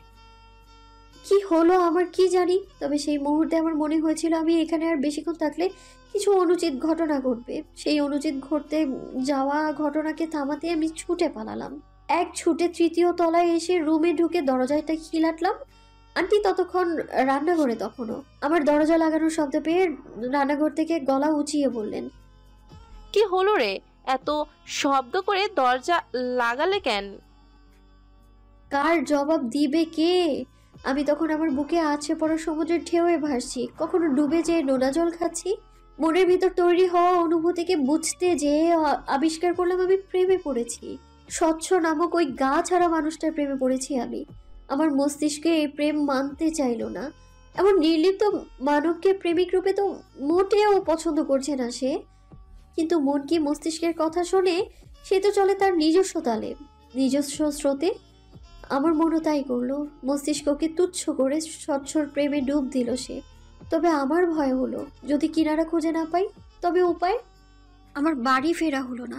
বাবা কল দিয়েছিলেন, আন্টি পই পই করে বলে দিয়েছেন আজ অতি বিশেষ দিন, আজ কিছুতেই তিনি আমায় ফিরতে দিবেন না। বাবাও আর জোর দিল না, আগামীকাল ফিরে যাওয়ার জন্য বলে কলটা কেটে দিলেন। রাজশাহীর বুকে বিকেল নেমেছে, মিষ্টি রোদ হেলে পড়েছে পশ্চিম দিকে। রুমের খোলা জানালা থেকে লাল হলদেটে রঙের রোদ এসেছে মেঝেতে গড়াগড়ি খাচ্ছে। আমি এক মনে চেয়ে চেয়ে তা দেখলাম। উঠে যেয়ে জানালাটা খুলে দিলাম পুরোটা। মুহূর্তেই সোনালি আলোয় ঘরটা ঝলমলিয়ে উঠল। আমার ঘরে তাদের সাদরে আমন্ত্রণ করায় যেন বেশ প্রফুল্ল হয়ে উঠেছে তারা। তখনই আন্টি এলো রুমে, হাতে একটা শপিং ব্যাগ, পরনে তখনও বাসি কাপড়, নাকে মুখে ঘাম চিকচিক করছে। কাজের চাপে গোসল করার সময়ই পায়নি। তিনি আমার বিছানায় এসে বসলেন, মলিন মুখে বললেন, কাল যাচ্ছ? আমি মুচকি হেসে বললাম, এছাড়া উপায় নেই তো, বাবাকে তো চেনো, এরপর নয়তো বাড়ির দরজা চিরতরে আমার জন্য বন্ধ হয়ে যাবে। তাছাড়া এক্সামও ঘনিয়ে এসেছে, বই খাতা সব বাড়িতে, না গেলে হচ্ছে না বললেই চলে। আন্টি মাথা নাড়লেন, মলিন হেসে বললেন, তুমি কেন যে আমার মেয়ে হলে না? তুমি চলে গেলে রুমটা ফাঁকা হয়ে যাবে, আমি আবারও একা হয়ে যাব।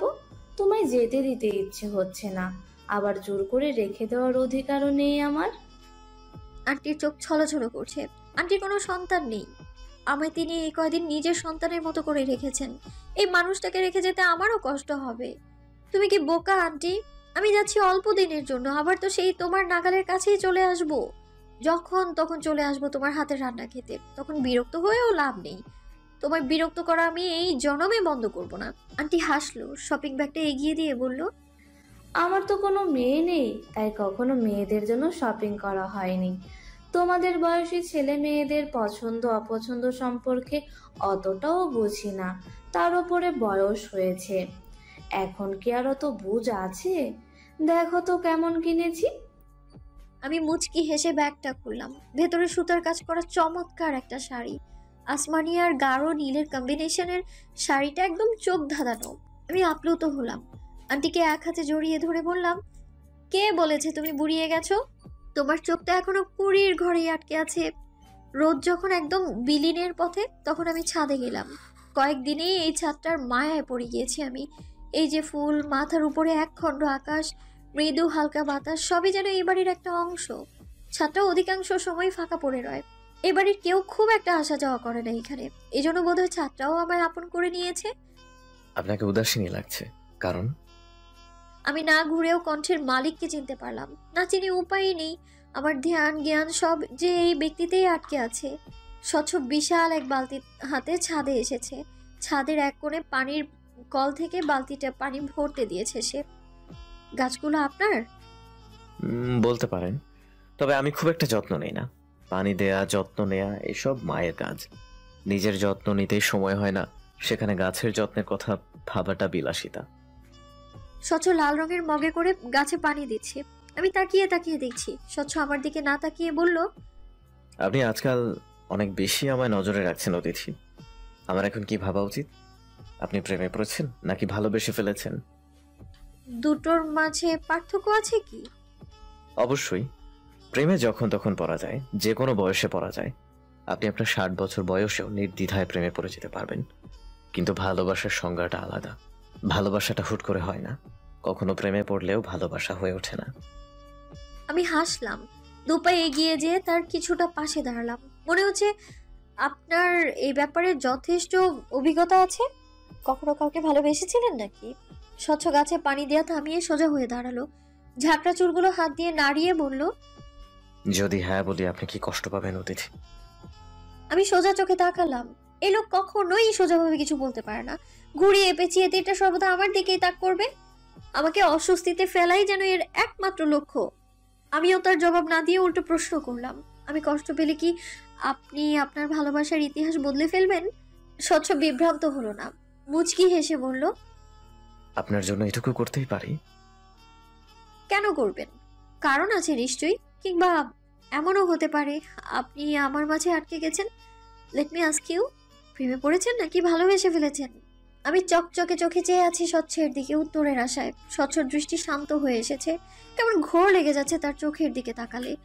আমি শক্ত হয়ে দাঁড়ালাম, তার মুখ থেকে হ্যাঁ না দু ধরনের উত্তর শোনার জন্যই নিজেকে প্রস্তুত করলাম। স্বচ্ছ হুট করেই উত্তর দিল না, সময় নিল। চোখ থেকে চশমা খুলে চশমার গ্লাস গেঞ্জিতে মুছলো, পুনরায় তার চোখে দিয়ে আমার দিকে ফিরল, বলল, আমি কেন চশমা পরে থাকি জানেন? স্পষ্ট দেখতে সমস্যা বলে নয়। সবাই তেমনটাই ভাবে, কিন্তু আমার চোখের দৃষ্টিশক্তি ঠিকঠাক রয়েছে। আমি কেবল নিজেকে লুকাতে এই পথ বেছে নিয়েছি। কেউ চাইলে আমার চোখে তাকিয়ে আমার ভেতর পড়ে ফেলতে পারে না। তবে আমি আপনায় একটা সুযোগ দিতে চাই, নিজে উত্তর খুঁজে নিন। স্বচ্ছ পুনরায় চোখ থেকে চশমাটা খুলে মাথা ঝুঁকলো আমার নিকটে। আমাদের মাঝের দূরত্ব ক্রমশ হ্রাস হয়ে এলো। স্বচ্ছর দেওয়ার সুযোগটা আমি কাজে লাগাতে পারলাম না। তার অনুভূতি বুঝতে যেয়ে আমি নিজের অনুভূতি প্রকাশ করে ফেলার ভয়ে তটস্থ হলাম। দ্রুত দুপা পিছিয়ে গিয়ে বড় বড় শ্বাস ফেললাম। স্বচ্ছ ভ্রু বাঁকালো। কি হলো? আপনার নিজেকে লুকানোর এত পরিশ্রম বৃথা হতে দিতে পারি না। সত্যি কি তাই? আপনি বেশিই ভাবছেন। স্বচ্ছ হাসে। ইতিমধ্যে আকাশে আধারে ছেয়ে গেছে, সন্ধ্যার আজান পড়ে গেছে। স্বচ্ছ আমার দিকে না তাকিয়ে বলল, মাথায় কাপড় দেন অতিথি, সন্ধ্যায় খোলা চুলে থাকাটা ভালো না। আমি তার কথা শুনলাম। ওনার এক কোণা তুলে সযত্নে চুল ঢেকে দিলাম। আমাদের মাঝে আর কোনো কথা হলো না। নীরবে কিছু সময় কাটলো। ছাদ থেকে নামার সময় আমি নিচ থেকে তাকে জানালাম, কাল ফিরে যাচ্ছি, আর হয়তো দেখা নাও হতে পারে। স্বচ্ছর প্রতিক্রিয়া তেমন জোরালো দেখালো না। সে ভীষণ স্বাভাবিকভাবেই মাথা দোলালো, মুখে বলল, আচ্ছা, সাবধানে যাবেন। আমার এত কষ্ট হলো, ব্যাস এতটুকুই। আরো কিছু বলতে পারতো। সামান্য মন খারাপ হওয়াটা কি উচিত ছিল না? আমার চলে যাওয়াটা কি এতটাই স্বাভাবিক তার কাছে? বুকে যন্ত্রণা চেপেও মুচকি হাসলাম। সে মুহূর্তেই তার উপর থেকে নিজের সেধে বাড়িয়ে দেয়া প্রেমের দাবিটা তুলে নিলাম। আমি বুঝে নিলাম এই মানবটা কখনোই আমার হওয়া নয়। সে আমার জন্য নয়। আমরা দুজন দুজনের জীবন কেবল অতিরিক্ত একটা অধ্যায় মাত্র, যা নিছক অপ্রয়োজনীয়। তৃতীয় তলায় এসে আমি থামলাম। আমার গন্তব্য এখানেই সমাপ্ত। স্বচ্ছদের ফ্ল্যাট দ্বিতীয় তলায়। আমি তাকে কিছু বলা ছাড়াই ফ্ল্যাটের দরজা খুলে যেতে নিলে স্বচ্ছর কথায় থেমে গেলাম। অপরিচিত কাউকে খুব বেশি ভরসা করবেন না। সবাই কিন্তু ইমতিয়াজ আরফিন স্বচ্ছ নয়। কথাটা বলেই সে দ্রুত পায়ে নেমে গেলেন। একবারও পেছনে ফিরে তাকালেন না। আমি তাকে যেতে দেখলাম, সাথে দেখলাম আমার প্রথম প্রেমকে হারিয়ে যেতে, গভীরে, ভীষণ গভীরে, ধরা ছোঁয়ার বাইরে। বিরহের সকাল বোধহয় সুন্দর হয়, আয়োজন করে ভোর হয়, মিষ্টি আলো ছড়ায় সময় নিয়ে। পাখিদের সে কি আনন্দ! আমার বিরহে তারা সকলে উচ্ছ্বাসিত। আমার দহন বাড়লো। এই সুন্দর সকালটাকে বেদনার অধ্যায় মনে হলো আমার। আমি এই নৃশংস অনুভূতি থেকে পালাতে সূর্য ওঠার পূর্বেই ফিরে যাওয়ার জন্য মনস্থির করলাম। আন্টি কত করে বলল বেলা হোক একটু, তারপর না হয় যাওয়া যাবে, কিন্তু আমি শুনলাম না। শোনার মতো মানসিকতা নেই আমার। আন্টি হার মানলেন, হয়তো খানিক মন খারাপও করলেন। আমি বুঝেও বুঝতে চাইলাম না। আমার ভেতরে যে অনল বইছে তা বয়ে নেওয়াটা আর সম্ভব হচ্ছে না। আঙ্কেল আমাকে স্ট্যান্ড পর্যন্ত পৌঁছে দিতে চাইলেন, আন্টি বাধা দিলেন। তিনি নিজেই আমার সাথে স্ট্যান্ড পর্যন্ত এলেন। তখন সকাল প্রায় 8টা। শহরের রাস্তায় ততক্ষণে মানুষের আনাগোনা বাড়ছে। আকাশ চিরে সূর্যের মিষ্টি আলো নামতে শুরু করেছে। আমার বাস ঠিক 9টায়। এই 1 ঘন্টা আন্টি আমার সাথে বসে রইলেন, কোনো কথা বললেন না। ঠিক বাসে ওঠার আগ মুহূর্তে বললেন, তুমি বুদ্ধিমতী মেয়ে আদ্রি, আবেগ দিয়ে কখনো কোনো পরিস্থিতি নিয়ন্ত্রণে আনতে পারবে না, তাই বিবেক দিয়ে ভাবার চেষ্টা করবে। বোকা সিদ্ধান্ত নিবে না কখনো। একটা ভুল সিদ্ধান্ত আমাদের জীবনের চলার পথ বদলে দেয়। আশা করি আমার এই কথাগুলো স্মরণে রাখবে। আন্টির কথা তখন না বুঝলেও বুঝলাম 2 দিন পর। সেদিন আমাদের বাড়িতে অতিথি আসার কথা। ছোট চাচির বাবার বাড়ির লোকজন আসবে। ছোট চাচা বিয়ে করেছেন, মাস 3 হবে। এবারই প্রথম তার শ্বশুর বাড়ির লোকজন এই বাড়িতে আসতে চলেছে। নিজেদের খানদানি বংশের পরিচয় তুলে ধরতে বিশাল আয়োজন করে রান্নার আয়োজন হয়েছে, বাবুর্চি আনা হয়েছে। সকাল থেকেই বাজার থেকে বড় একটা খাসি কিনে এনেছে বাবা। বাড়ির হেসেলেও রান্না হচ্ছে, পায়েস, সেমাই, জর্দা, ভাত। আশেপাশের 2-4 বাড়ি পর্যন্ত গ্রানে মম করছে। সূর্য ওঠার আগে এ বাড়িতে হাড়ির টুংটাং শব্দ শুরু হয়ে গিয়েছে। আমার ঘুম ভাঙলো সবার হুড়োহুড়ির শব্দে। আমার ঘরটা দোতলার শেষ প্রান্তে। এই বাড়ির সকল ছেলে মেয়েদের ঘর দোতলায়, নিচ তলায় বাড়ির মুরব্বীদের ঘর, অর্থাৎ বাবা, মা, চাচা, মামা তাদের। কাজের লোকেদের জন্যও নিচ তলাতেই থাকার ব্যবস্থা করা হয়েছে। আমরা মোট ভাই বোন 12 জন। আবার বাবারা 4 ভাই, ফুপু আছেন 2 জন। তবে কোনো এক কারণে তাদের সাথে ভালো সম্পর্ক নেই। কেন নেই তা জানার বিন্দু আগ্রহ আমার মাঝে নেই। নিজের সাথে এই বাড়ির সম্পর্কেরই টানাপোড়েন চলছে, সেখানে অন্যটা ভাবার সময় কই আমার। আমার ঘুম ভাঙলো ঠিক 8টায়। রাতে ঘুমিয়েছিলাম 4টা নাগাদ, অর্থাৎ মাত্র 4 ঘন্টা। মাথা ভার অনুভব করলাম। বাহির থেকে স্বামীর কণ্ঠ শোনা যাচ্ছে। সে চিৎকার করে কেউ একজনকে বলছে, বেটা যা বলি তাই কর, এত বুঝিস কেন? বাড়ির পেছনে মেজ চাচা জানাচ্ছেন, তার কাছে দিয়ে আমি চোখ খিচে বন্ধ করে নিলাম। ব্যর্থ চেষ্টা করলাম আরো কিছুটা সময় ঘুমানোর। তখনই সাবিনা হুড়মুড়িয়ে আমার রুমে ঢুকলো। আমি কপালে ভাঁজ ফেলে তাকাতেই ও শুকনো হেসে বলল, আপা তোমার কাছে হেয়ার ড্রায়ার আছে? আমারটা নষ্ট হয়ে গেছে। 9টায় ক্লাস আছে, চুল না শুকিয়ে বের হতে দেবে না আম্মা। এ বাড়ির কেজি খানেক নিয়মের মাঝে অন্যতম নিয়ম হলো ভেজা চুলে বাইরে না যাওয়া। এর কোনো যুক্তিসঙ্গত কারণ নেই, তবুও নিয়মের তালিকাভুক্ত করা হয়েছে। উঠে বসলাম আমি। এ পরিবেশে আর যাই হোক ঘুমানো সম্ভব না। হাত উঁচু করে ড্রেসিং টেবিলের ড্রয়ারে ইশারা করে বললাম, ওখানে রাখা আছে, যাওয়ার আগে সুন্দর করে জায়গার জিনিস জায়গায় রেখে যাবি। সাবিনার চোখ মুখ জল জল করে উঠলো। ব্যস্ত পায়ে ড্রয়ার থেকে নিয়ে বের হয়ে যেতে নিলেই আমি ওকে পেছন থেকে রাখলাম। বাড়িতে এত হুড়োহুড়ি কিসের রে? কারো বিয়ে টিয়ে নাকি? ছোট চাচা জানের শ্বশুর বাড়ির লোকজন আসবে শুনলাম, এই প্রথম আসছে কিনা তারা? আমি মাথা ঝুলালাম একটু, মুখে বললাম, যা এখন দরজা চাপিয়ে দিবি। আমি আবারও চিত হয়ে শুয়ে পড়লাম। সাবিনা চলে গেল, কিন্তু দরজাটা চাপালো না। আমি ফুস করে নিঃশ্বাস ছাড়লাম। এসব অদ্ভুত প্রাণীদের মাঝে আমি কিভাবে ফেসে গেলাম? আমার মতো স্বাভাবিক মানুষের জন্ম হওয়া উচিত ছিল একটা স্বাভাবিক ঘরে। এত অবিচার কিভাবে হলো আমার সাথে? রুমের জানালাটা বন্ধ, অন্ধকার হয়ে আছে চারপাশ। বাইরের আলো অল্প স্বল্প প্রবেশ করছে বারান্দা ভেজানো দরজার ফাঁক থেকে। উঠে যেয়ে জানালাটা খুলতে ইচ্ছে করছে না। ইস, সাবিনাকে বললেই হতো জানালাটা খুলে দিতে। ঘন্টা খানেক পর নিচে নামলাম। মিজান চাচা বালতি হাতে দৌড়াদৌড়ি করছেন। বাড়িঘর ঘষা মাজা করা হচ্ছে, বুয়া পান বানাচ্ছে, হয়তো বাবুর্চিদের জন্য। দেখলাম ভাবি টেবিলে খাবার দিচ্ছে। আমি চেয়ার টেনে বসতে বসতে বললাম, সে কি এখনো কেউ নাস্তা করেনি? ভাবি প্লেটে লুচি তুলে দিয়ে বললেন, 2 টেবিলের নাস্তা শেষ হয়েছে, এটা 3য় টেবিল। তুমি, মা আর বড় চাচিমা বাকি আছো, বাকি সবাই খেয়ে নিয়েছে। আমি তো বাপু লুচি ভাজতে ভাজতেই খেয়ে নিয়েছি, নয়তো ঘ্রাণে পরে আর খাওয়ার রুচিই থাকে না। আমি ছোলা ডাল দিয়ে লুচি মুখে পুরে নিয়ে বললাম, আমায় 1 কাপ চা করে দিবে, মাথাটা যা ধরেছে না। এখন হবে না গো, চুলা ফাঁকা নেই, 1 ঘন্টা পরে খেও। আমার ঘরে বাম আছে, লাগাবে, বেশ কাজ করে। তোমার ভাই ইন্ডিয়া গেলে তখন আনলো। আমি 3টা লুচি খেয়ে উঠে গেলাম। রান্নাঘরের দিকে যেতে যেতে বললাম, ওসব মালিশ করে লাভ নেই, আমার অসহ্য লাগে। 1 কাপ চা যথেষ্ট আমার জন্য। রান্নাঘরে সত্যিই চুলা ফাঁকা নেই। মা পায়েসের জন্য দুধ জাল দিচ্ছে, বড় চাচিমা জর্দা ভাত রান্না করছে, অন্য চুলায় গরম তেলে লুচি করা হচ্ছে। আমি চোখ ছোট ছোট করে বললাম, এত লুচি দিয়ে কি হবে? সবার খাওয়া তো শেষ নাকি? সেজমা আঁচলে মুখ মুছে জবাব দিলেন, ঘরের লোকদের খাওয়া শেষ, বাইরে যারা কাজ করছেন তাদের জন্য এগুলো। তোর বাপ চাচাদের ঢং দেখলে বাঁচে না। কাজ করতে আসা লোকদেরও তাদের গরম গরম লুচি খাওয়াতে হবে। বলি তারা কেন হেসেলে এসে লুচি বানাচ্ছে না? এত লোকের নাস্তা বানিয়ে সেজবা ক্লান্ত, তাই এখন সেসব কথায় বাপ চাচাদের সাবান ছাড়াই ধুয়ে দেবেন। আমি আর আগুনে ঘি ঢাললাম না, মায়ের গা ঘেঁষে বসলাম। মা ঘেমে চুপচুপে অবস্থা, যদিও টেবিল ফ্যান চলছে, কিন্তু গরম কমার নাম নেই। অনুভব করলাম মায়ের ঘামের গন্ধ আমার বিরক্ত লাগছে না, এই ঘামের গন্ধটাও কেমন আপন, একটু বেশিই আপন। কি হয়েছে?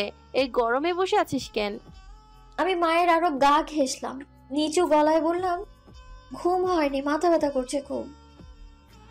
বাইরে যা, দেখ তোর বাপ চাচারা কি করছে। দুধটা জাল হয়ে গেলে আমি চা করে দিচ্ছি। এখান থেকে বের হ, গরমে মাথা বেশি ব্যথা করবে। আমি নড়লাম না, আরো 2 মিনিট ওভাবেই বসে রইলাম। কতদিন মাকে এভাবে জড়িয়ে ধরে থাকা হয় না। বাড়িতে আসার পর মায়ের সাথে বসে 1 কাপ চা খাওয়ারও সুযোগ হয়নি। আমার না যেতে দেখে বড় মা ধমক দিল, তুই এখনো বের হলি না কেন রে অদ্রি? এই গরমে অসুস্থ হয়ে পড়বি, তারপর আরেক জ্বালা। এইখানে বসে মায়ের প্রতি অত ভালোবাসা দেখানো লাগবে না, যা এক্ষুনি। মেহমান এলেন বেলা গড়িয়ে, আসার পথে গাড়ি নষ্ট হয়ে যাওয়ায় এতটা দেরি হলো। তাদের আপ্যায়নে কোনো ঘাটতি রাখা হলো না। আমি সেদিকে খুব একটা গুরুত্ব দিলাম না। সারাটা সময় ঘরে দরজাটা আটকেই পড়ে রইলাম আমি। মা এসে কয়েকবার ডেকে গেলেন অতিথিদের সাথে দেখা করার জন্য, আমি সোজা মানা করে দিলাম। তা শুনে ছোট চাচি বিরক্ত ধরা গলায় বললেন, এ কেমন শিক্ষা তোমার আদ্রিতা? মেহমানদের সাথে 2-1টা কথা বলাও কিন্তু শিক্ষার অংশ। এভাবে অহংকার নিয়ে দরজা আটকে বসে থাকলে সেটা বেদবি ছাড়া আর কিছুই বলা যায় না। এসব শুনেও জবাব দিলাম না, তবে বড় চাচিমা তাকে ধমক দিলেন। আমি নীরবে রুমে বসে রইলাম। 2 দিন বাদে রাজশাহী ফিরে যাব। এখন বাড়িতে ঝামেলা করার ন্যূনতম ইচ্ছে নেই আমার। এই 2টো দিন শান্তিতে কাটাতে চাই।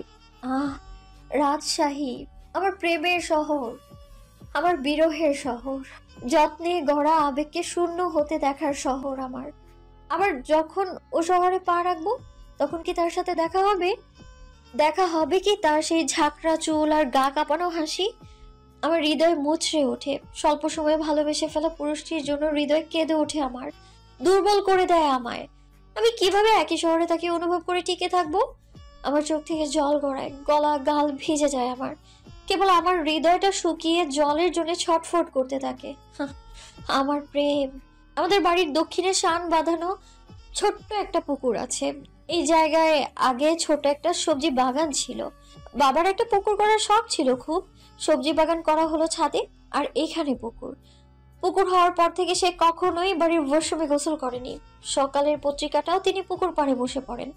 আমার রুমের জানালা থেকে পুকুরটা দেখা যায়, স্পষ্ট না হলেও থলথলে বেরঙা জলটা নজরে আসে। বিকেলে আমি ঘর ছেড়ে বের হই। সিঁড়ি বেয়ে নামতেই দেখি সাবিনা বসার ঘরে টিভি দেখছে। আমি যেয়ে ওর পাশে বসলাম। কাউকে দেখছি না যে, মেহমান চলে গেছে। চাচির বাপের বাড়ির সকলে চলে গেছে। চাচি আর ছোট চাচা যান গেছেন তাদের বাড়ি পর্যন্ত তুলে দিতে। মা রান্নাঘরে, আর কিছু আপাতত জানি না। আমি ছোট্ট করে শ্বাস ফেললাম, বললাম, তোর পড়াশোনা কেমন চলছে? সাবিনা ছোট করে জবাব দিল, খারাপ না। হাত খরচ লাগলে বলিস আমায়। আদিব ভাইয়ের মাসের শুরুতেই 2000 দেন, তাতেই চলে। তুমি কিভাবে চলো? ভাই বলল তুমি নাকি তার থেকে হাত খরচ নাও না। আমি হাসলাম, বললাম, টিউশন করি একটা, ও দিয়ে চলে যায়। সাবিনা বিজ্ঞদের মতো মাথা ঝাঁকালো, পুনরায় টিভি দেখায় মনোযোগ দিল। আমি উঠে পড়লাম, বাড়ি থেকে বের হয়ে পুকুর পাড়ের দিকে পা বাড়ালাম। এখানে আসা হয় না আমার তেমন। বিকেলের সূর্যের রঙের রাঙা আলো পুকুরের জলে পড়ায় জল কেমন চিকচিক করছে। কি সুন্দর দৃশ্য! আমার চোখ থমকালো, থেমে গেল পা চোরা। প্রকৃতির এই সুন্দর দৃশ্যকে পূর্ণতা দিতেই বোধহয় পুকুরের সিঁড়িতে 3/4 প্যান্ট আর লালচে গেঞ্জি পরিহিত ঝাঁকড়া চুলওয়ালা পুরুষের আবির্ভাব। কিন্তু সে কিভাবে এখানে? প্রশ্নে জর্জরিত হৃদয়ে উত্তর না খুঁজে সেই দিকেই ছুটে গেল। তার পেছনে গিয়ে দাঁড়াতেই সে বলে উঠল, আবারও দেখা হয়ে গেল মিস অতিথি। না, ভুল বললাম বোধহয়। আজ আমি আপনার অতিথি।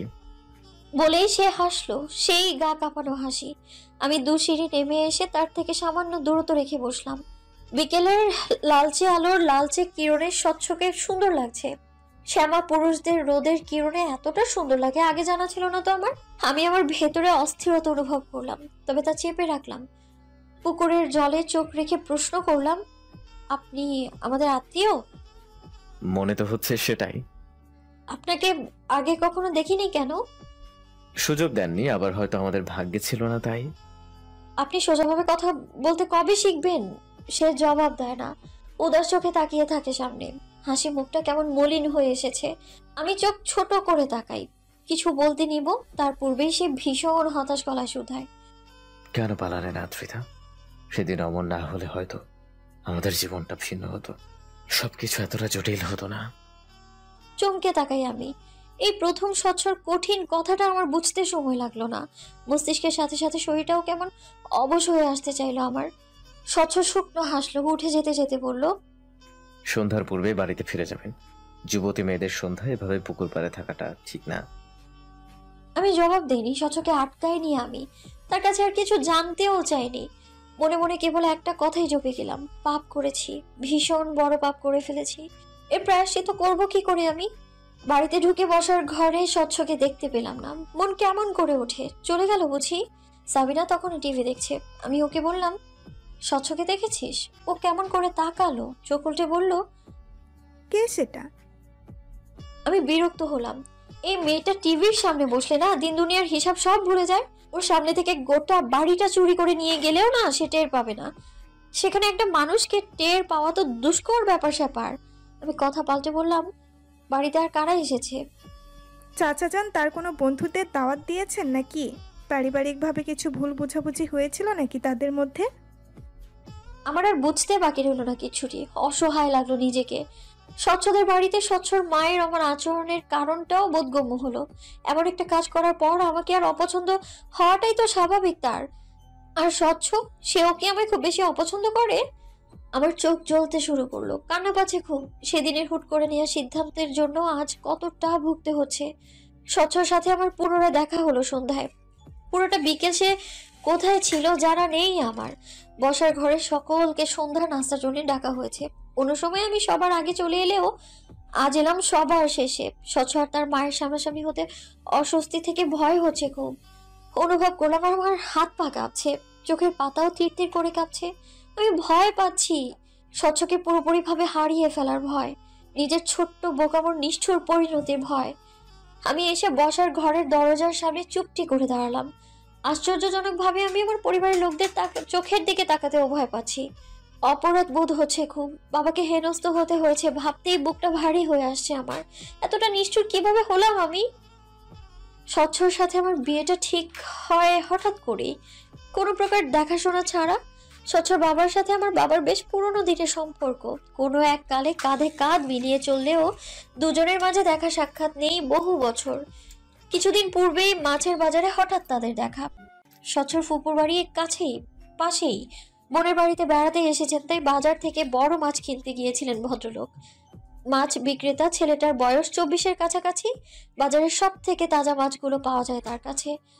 বাবা সব সময় তার থেকেই মাছ নেয়, কাজেই ওর কাছে থাকা সব থেকে বড় মাছটা বাবার জন্য আলাদা করে রেখে দেওয়া হয়। আজ বেশ বড় একটা রুই এনেছেন। ভদ্রলোক অত বড় মাছখানা দেখে দাম জানতে চাইলেই মাছ বিক্রেতা ছেলেটা জানান। ভদ্রলোক ফের বলেন, তোমার বড় সাহেব কি মাছটা কিনেছেন? না কিনলে আমায় দাও, বোনের বাড়িতে যাচ্ছি, একটু বড়সড় মাছ নিতে পারলে ভালো হয়। ভদ্রলোক অপমান বোধ করেন। ঘুরে চলে যেতে নিলে বাবার সাথে দেখা। আলাপ বিনিময়ের এক পর্যায়ে মাছের ব্যাপার উঠলে বাবা তাকে মাছটা দিয়ে দেন। পরপর 2 দিন বাবার সাথে ভদ্রলোকের বাজারে দেখা হয়। চায়ের দোকানে বসে ঘন্টাখানেক আড্ডা হয়। আমাদের বাসায় দাওয়াত করলে ভদ্রলোক জানান অন্য কখনো আসবেন তিনি। তার অফিসের কাজে আজই ফিরতে হবে তাকে। বাবা কিছুটা দুঃখ পায়, এতদিনের পুরনো বন্ধুকে পেয়েও একবেলা খাওয়াতে পারলো না, ব্যাপারটা দুঃখজনক। বাড়িতে খাওয়াতে না পারলেও বাবার জোরাজোরিতে বাজারের একটা হোটেলে সকালের নাস্তা করলো দুজন। কথায় কথায় পরিবারের কথাও উঠলো। স্বচ্ছর বয়স হয়ে যাচ্ছে, বিয়ে শাদী করানো প্রয়োজন। বাবাও তখন চট করে আমার কথা বলে ফেললেন। মোটামুটি দুজনে নিজেদের মধ্যেই সিদ্ধান্ত নিয়েছিলেন, কেবল পরিবারের সদস্যদের সিদ্ধান্তের অপেক্ষা ছিল। বড় চাচা মারা যাওয়ার পর থেকে যেহেতু বাবাই আমাদের বংশের মাথা, সেহেতু তিনি কারো পরামর্শ নেওয়ার থেকে নিজের মতামত জানানোটাকেই বেশি প্রাধান্য দিলেন। বাড়ির পরিবেশ তখন থমথমে। আমি কোনো কথা ছাড়াই নিজের রুমে ফিরে গেলাম। বিয়ে নিয়ে টু শব্দ পর্যন্ত করলাম না। হিসাব নিকেশ করে 3 দিন পর মামার সাহায্যে বাড়ি ছাড়লাম আমি। কিন্তু সেদিন স্বচ্ছ রাজশাহী থেকে এসেছিল আমার সাথে দেখা করতে। গুরুজনদের মতামতে সে বিশ্বাসী নন। সে নিজ থেকে বিয়ের বিষয়ে আমার সাথে সামনাসামনি আলোচনা করার সিদ্ধান্ত নিয়েছিল। এই কথা আমার বাবা ছাড়া কোনো কেউ জানতো না। কিন্তু স্বচ্ছর কষ্ট করে আমাদের বাড়ি পর্যন্ত আসতে হলো না, স্টেশনেই আমার সাথে দেখা হয়ে গেল। ততক্ষণে বাড়িতেও জানাজানি হয়ে গেল আমার পালানোর কথা। স্টেশনে এক দেখাতে স্বচ্ছ আমাকে চিনে ফেলার কারণ একটাই, তাকে আমার ছবি দেখানো হয়েছিল, 1খানা নয় 5খানা। বর্তমানে স্বচ্ছর বাবাকে এই প্রথম দেখলাম আমি। চেহারার গড়ন পুরোটাই স্বচ্ছ তার বাবার থেকে পেয়েছেন। স্বচ্ছর একটা বোন আছেন, আমি স্নিগ্ধা। বয়সের দিক থেকে হিসেব করলে আমার ছোট হবে সে। ওদের বাড়িতে যখন গিয়েছিলাম তখন দেখা হয়নি আমাদের। মেয়েটা মিষ্টি, চেহারার ধরন অনেকটা স্বচ্ছর মায়ের মতো, গায়ের রংটাও তার মতোই। মেয়েটা 2-1 পলক আমায় দেখে চোখ ফিরিয়ে নিল। অস্বস্তি হলো আমার। পছন্দ হয়নি নাকি? বলেছিলাম কিছু ভুল বুঝাবুঝি হয়ে গেল মাঝখানে, এখন সেটা নিজেদের মধ্যে গুছিয়ে নেওয়া ভালো। কি বলিস ইমতিয়াজ? বাবার কথায় স্বচ্ছর বাবা তেমন একটা প্রতিক্রিয়া করলেন না, তবে স্বচ্ছর মা গমগমে কণ্ঠে বলে উঠলেন, যা ঘটে গেছে তা থাক না ভাইজান, পুরনো জিনিস ঘেটে দেখার কিছু নেই। তার কথায় স্পষ্ট বোঝা যাচ্ছে সে কোনো বোঝাপড়ায় আসতে চাইছেন না। হয়তো তিনি স্বচ্ছর সাথে আমাকে জড়াতে চাইছেন না কোনোভাবে। আমার জ্বলে ওঠা আশার আলো পুনরায় মৃদু হয়ে গেল। হয়তো খানিক বাদে ধাপ করে নিভে যাবে। মা বলে উঠলেন, তা বললে হয় নাকি বাপা? বাচ্চারা ভুল করবে, স্বাভাবিক। ওদের ভুলটা শুধরে দিয়ে নিজেদের মাঝে দূরত্ব ঘুচিয়ে আনা অবশ্যই জরুরি। মায়ের কথায় সায় দিলেন বাবা। আমি তখনও চুপটি করে দাঁড়িয়ে আর চোখে স্বচ্ছকে দেখলাম সে বরাবরের মতোই শান্ত। মানুষটা নিজেকে এতটা শান্ত কি করে রাখে? কোনো পরিস্থিতিতেই যেন তাকে টলাতে পারে না। আমি চোখ ফিরিয়ে নিলাম। বড়দের মাঝে অনেক কথা হওয়ার পর আমার পালা এলো। স্বচ্ছ মা সবার সাথে অনেকটা স্বাভাবিকভাবে কথা বলেও আমার সাথে সেইভাবে কথা বললেন না। মুখের ভারী ভাব ধরে রেখে কথা বললেন, তোমার বিয়েতে মত নেই এটা বাড়িতে বললে না কেন? আমি ঠিকভাবে কিভাবে জবাবটা দিব খুঁজে পেলাম না। আসলেই তো কেন বাসায় জানালাম না? বাসায় জানানোর কথা তখন আমার মাথায় আসেইনি। রাগের বশীভূত হয়ে জ্ঞান হারিয়েছিলাম আমি। মাথায় যেটা এসেছে সেটাই করেছি। সাথে আমার অকেজো মামা তো আছেই।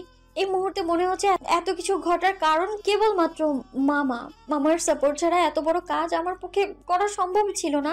বাড়িতে ফিরুক কেবল, মাছ কাটা বটি নিয়ে তাড়া করবো তাকে আমি। চুপ কেন? নড়ে চড়ে দাঁড়ালাম আমি। অসহায় দৃষ্টিতে বাবার দিকে তাকালাম। আমায় সাহায্য করার মতো পরিস্থিতি নেই, তাই সকলেই চুপ করে আছে। বাবার কথার বিপরীতে কথা বলার সাহস ছিল না। হঠাৎ করেই ঝোঁকের বসে বেরিয়ে পড়েছিলাম। একা নাকি কারো সাথে? আমি ছোট্ট করে বললাম, মামার সাথে। স্বচ্ছর মা তাচ্ছিল্য করে হাসলেন। মামার সাথে নাকি প্রেমিকার সাথে? এই ধরনের কথা বললেই বুঝি সবাই বিশ্বাস করে নেবে। বর্তমানে ছেলে মেয়েরা ভালোই কাহিনী বানাতে পারে।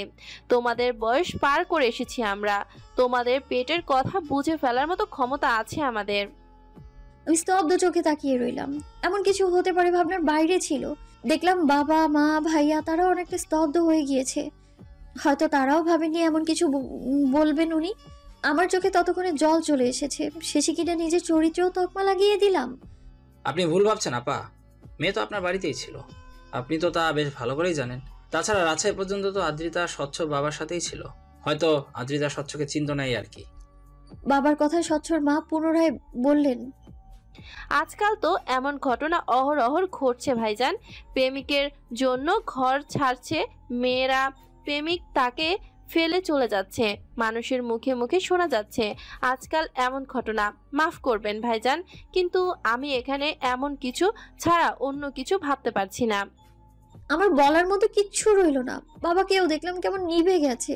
হয়তো তিনিও জোর দিয়ে কিছু বলতে পারছে না। এই প্রথম আমি বাবাকে হেরে যেতে দেখলাম। আমি তাকে হারিয়ে দিয়েছি পরিবারের কাছে, আত্মীয়দের কাছে এবং গোটা সমাজের কাছে। আমি সব সময় চাইতাম বাবাকে হারাতে, কিন্তু আজ বাবারই হেরে যাওয়া আমায় বিধ্বস্ত করে তুলছে, ভেঙে গুড়িয়ে দিচ্ছে। আমি এইভাবে কখনো হারাতে চাইনি তাকে, না চেয়েছি নিজেকে এইভাবে বিলীন হতে দিতে। আমি জলে ভরা চোখে স্বচ্ছকে দেখলাম, সে এখনো আগের মতোই বসে আছে। সে কি আমার হয়ে একটা শব্দ বলতে পারতো না? পারতো না আমায় নিয়ে মিথ্যে অপবাদ থেকে রেহাই দিতে? হয়তো পারতো, তবে সেটা তার প্রয়োজন মনে হয়নি। আমি বোকা, মিথ্যে আশার প্রদীপ জ্বালিয়ে বসেছিলাম। আমি এখানে দাঁড়িয়ে থেকে তামাশা দেখার আর প্রয়োজন বোধ করলাম না। ধীর পায়ে উল্টো ঘুরে চলে এলাম। আমি নিজেকে অপবাদ থেকে মুক্তি দিতেও চেষ্টা করলাম না। কি দরকার? অন্যের কাছে নিজেকে খোলাসা করা তো বৃথা।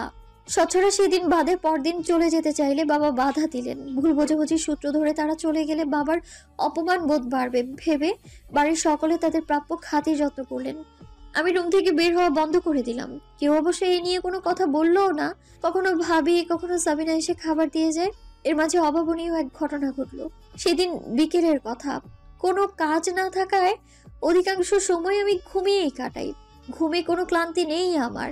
আমি যখন তখন ঘুম থেকে উঠে বারান্দায় বসে বইয়ের পাতা উল্টাচ্ছি। হঠাৎ দরজায় ঠক ঠক শব্দ। আমি বইয়ে নজর রেখেই বললাম, আয়। ভেবেছিলাম সাবিনা এসেছে। এমন সময় সাবিনা ছাড়া অন্য কারো আসার কথা না, কিন্তু কেউ এলো না। পুনরায় ঠক ঠক শব্দ। আমি কপালে ভাঁজ ফেলে উঠলাম। খানিকটা বিরক্ত হয়েছি বই কি, দরজা লক করা নেই, অযথা নক করার কি প্রয়োজন? উঠে গিয়ে দরজা খুলতে খানিক চমকালাম। স্বচ্ছ দাঁড়িয়ে, পাশে স্নিগ্ধা। এরা দু ভাই বোন আমার দরজার সামনে কি করছে? আশ্চর্য।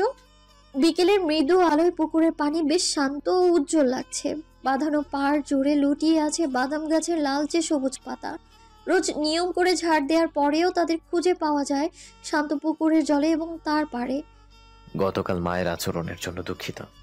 স্বচ্ছর কথায় মৃদু হাসলাম। দৃষ্টি স্থির রেখে লঘু গলায় বললাম, এটা বলতেই ডেকেছেন বুঝি? ঠিক তা নয়। তাহলে? স্নিগ্ধা আপনার সাথে পরিচিত হতে চেয়েছিল। তাছাড়া আমি সত্যি মায়ের আচরণের জন্য সরি ফিল করছিলাম। কথা বলে যদি সবটা ক্লিয়ার করা যেত। আমি মাথা ঘুরিয়ে পাশ ফিরলাম। জড়সড় হয়ে মেয়েটা স্বচ্ছর পাশ ঘেঁষে দাঁড়িয়ে আছে। চোখের দৃষ্টি এলোমেলো। মেয়েটা নিশ্চিত কারোর সাথে সহজভাবে মিশতে পারে না। পরিস্থিতি ভিন্ন হলে হয়তো আমি নিজেই ওর হাত টেনে পাশে বসিয়ে গল্প জুড়ে দিতাম, কিন্তু এখন সেসব কেবল দিবা স্বপ্ন। আমাদের মাঝে বিশাল এক পাহাড় তৈরি হয়েছে, যা পার হওয়া সম্ভব নয়। আমার পরিচয় দেওয়ার নতুন কিছুই নেই। আপনার মা গতকাল যা বলেছেন তা যথেষ্ট আমায় জানতে। আমার এমন কথায় স্বচ্ছ খানিক রাগলো বোধ হয়। তার শীতল চোখগুলো কেমন কঠিন হয়ে উঠলো। গলার স্বরও খানিকটা কঠিন হলো। মায়ের আচরণের জন্য দুঃখিত আদ্রিতা। সবসময় সব কথা আঁকড়ে ধরে বসে থাকলে চলে না, কিছু সময় তা যেতে দিতে হয়। আশা করছি আপনি সেসব ভুলে যাবেন। আমার এত হাসি পেল। আমার এতটা অপমান করার পর বলছে সেসব ভুলে যেতে। এটাই কি সেই স্বচ্ছ যার প্রতিটা কথা আমি নতুনভাবে আকৃষ্ট হতাম? এটাই কি সে যাকে আমি অন্য 10টা পুরুষের থেকে ভিন্নভাবে আবিষ্কার করেছিলাম? আমার আবিষ্কার করা সেই অতুলনীয় মানব পুরুষটির সাথে এই পুরুষটির কোনো মিল পেলাম না। একই দেহে যেন দুটো সত্তা খুঁজে পেলাম আমি, যার একজন অতুলনীয় ব্যক্তিত্বের অধিকারী আর অন্যজন মায়ের হাতের ছোট্ট পুতুল। আমি বড় করে শ্বাস ফেলে ঘুরে দাঁড়ালাম। মুচকি হেসে বললাম, আমায় মনে রেখেছেন তার জন্য ধন্যবাদ। গতকালের পর আপনার দেখা পাবো আমি ভাবিনি। এখন যাওয়া যাক, মা নাস্তা রেডি করেছে আপনাদের জন্য। কথা শেষ করে দুপায়ে এগোতেই পেছন থেকে স্বচ্ছ বলে উঠল, পালিয়ে যাচ্ছেন? আমি হাসি মুখে জবাব দিলাম, কোনো অন্যায় করিনি আমি, তাই পালানোর প্রশ্নই আসছে না। আমি আপনার এড়িয়ে যেতে চাইছি। আমি এইভাবে বলবো তা হয়তো স্বচ্ছ বুঝতে পারিনি, কাজেই কিছুটা হেনস্থ হলো বলে মনে হলো আমার। আর যাই হোক, ছোট বোনের সামনে কোনো মেয়ে এভাবে বললে সম্মানে আঘাত আসবে, এটাই স্বাভাবিক। বসার ঘরে আসতেই দেখলাম স্বচ্ছর বাবা মা দুজনেই সেখানে। আমার পিছু পিছু স্বচ্ছ স্নিগ্ধাকে দেখে স্বচ্ছর মায়ের কপাল কুঁচকে এলো। বাবা আমায় বললেন, কোথায় গিয়েছিলে? আমি স্বাভাবিকভাবেই জবাব দিলাম, পুকুর পাড়ে। বাবা এবার স্বচ্ছর দিকে তাকিয়ে স্বচ্ছকে ইশারা করে বললেন, তোমরা? ওখানেই ছিলাম, আদ্রিতার সাথে কথা বলছিলাম। আমি নির্বিকার দাঁড়িয়ে রইলাম। স্বচ্ছকে দেখেও মনে হলো না সে খুব একটা চিন্তিত, তবে স্বচ্ছর মা চুপ থাকলেন না। তিনি চুপ থাকবেন এমনটাও আমি আশা করিনি অবশ্য। কাল সব ক্লিয়ার হয়ে যাওয়ার পর আর কি কথা তোমাদের? যা হয়েছে তা হয়েছে, ফের এমনটা যেন না হয়। আমি ভেবেছিলাম স্বচ্ছ হয়তো বাধ্য ছেলের মতো মাথা নাড়িয়ে বলবে, আচ্ছা তুমি যা বলবে, কিন্তু সে আমায় আশ্চর্য করে দিয়ে বলে উঠল, আদ্রিতার সাথে আমি কথা বলতে চাই ক্লিয়ারলি। অনেক কিছু ক্লিয়ার করার আছে। আজ চেয়েছিলাম, কিন্তু তিনি আমায় সময় দেননি। কালকের ঘটনার পর তিনি কিছুটা অস্বস্তিতে আছেন, তাই আমি তাকে নিজেকে সামলে নেওয়ার সময় দিচ্ছি। নেক্সট টাইম এই সুযোগটা আমি আর তাকে দিব না। স্বচ্ছ বড় বড় পা ফেলে বেরিয়ে গেল বাড়ি থেকে। বসার ঘরের প্রতিটা মানুষের চোখ কপালে। এদিকে আমি তবদা মেরে দাঁড়িয়ে আছি। স্বচ্ছ কথাগুলো কাকে বলল? সে কি আমায় হুমকি দিয়ে গেল, তাও এতগুলো মানুষের সামনে? তবে স্বচ্ছর মায়ের ফ্যাকাশে মুখ দেখে কেমন যেন শান্তি লাগলো আমার। নিশ্চিত ছেলে হাত ফসকে বেরিয়ে গেছে ভেবে আফসোস করছে, করুক। তবে ওনার হাত ফসকে বেরিয়ে যাওয়া এই ছেলেকে আমি বিয়ে করছি না। ভোর থেকেই গুড়ি গুড়ি বৃষ্টি হচ্ছে, পরিবেশ শীতল। ফ্যান চালিয়ে গলা সমান ব্ল্যাঙ্কেট জড়িয়ে শুয়ে আছি। ভাবি দুবার এসে ডেকে গেছেন। এ বাড়ির 1 নাম্বার আসামি বাড়ি ফিরে এসেছেন সকাল সকাল। বসার ঘরে তাকে নিয়ে বিচার বসেছে, আমাকেও সেই বিচারে অংশ নিতে ডাকা হচ্ছে। আমি আপাতত সেই মুডে নেই। আমি উঠলাম আরো ঘন্টা 3 ব্যবধানে। নিচে নেমে দেখি ততক্ষণে সকালে নাস্তা করা শেষ। বাবা বাজারের পথে গিয়েছেন, মা চাচিরা দুপুরে রান্নার তোড়জোড় করছে, ভাবি ভাইয়ার জন্য টিফিন গুছিয়ে দিচ্ছেন। স্বচ্ছরা ফিরে গেছে 2 দিন হলো। ফিরে যেয়ে আমার সাথে যোগাযোগের কোনো চেষ্টা করেনি স্বচ্ছ। আমিও সেসব নিয়ে খুব একটা ভাবছি না। একদম যে ভুলে বসেছি তা বলে ভুল হবে। আমার প্রথম দেখা সেই নজর কাড়া ব্যক্তিত্ব সম্পন্ন স্বচ্ছকে ভেবে প্রায় উদাস হই আমি। কাউকে এতটা আপন ভেবে ভুলে যাওয়া বুঝি এতটাই সহজ? ভাইয়া নাস্তা করেনি? আর করতে পারলো কই, এ বাড়িতে উঠতে বসতে বৈঠক ডাকা হয়। ঘুম থেকে উঠেই বৈঠকে বসতে হয়েছে। এদিকে অফিস টাইম হয়ে এলো বলে কোনো রকম গোসল সেরে তৈরি হয়ে নিচ্ছে। আমি অ্যাপলে কামড় বসিয়ে মাথা নাড়লাম। কথা সত্যি। পরক্ষণেই কৌতূহল হলো, বললাম, মামার শাস্তি কি হলো? কি আর হবে, এই মাস থেকে ব্যবসায় ঢুকতে বলেছেন বাবা। এই বাড়িতে থাকতে হলে প্রতি মাসে তাকে কম করে হলেও 40,000 কামাতে হবে। এই শর্ত রেখে তাকে ঘরে ঢুকতে দেওয়া হয়েছে। বেশ, মামা কি বললো? কিছুই না, দেখো গিয়ে আবার পালানোর রাস্তা খুঁজছে হয়তো। দেখতে দেখতে কেমন করেই যেন কেটে গেল 4টা মাস। টার্ম ফাইনাল চলছে।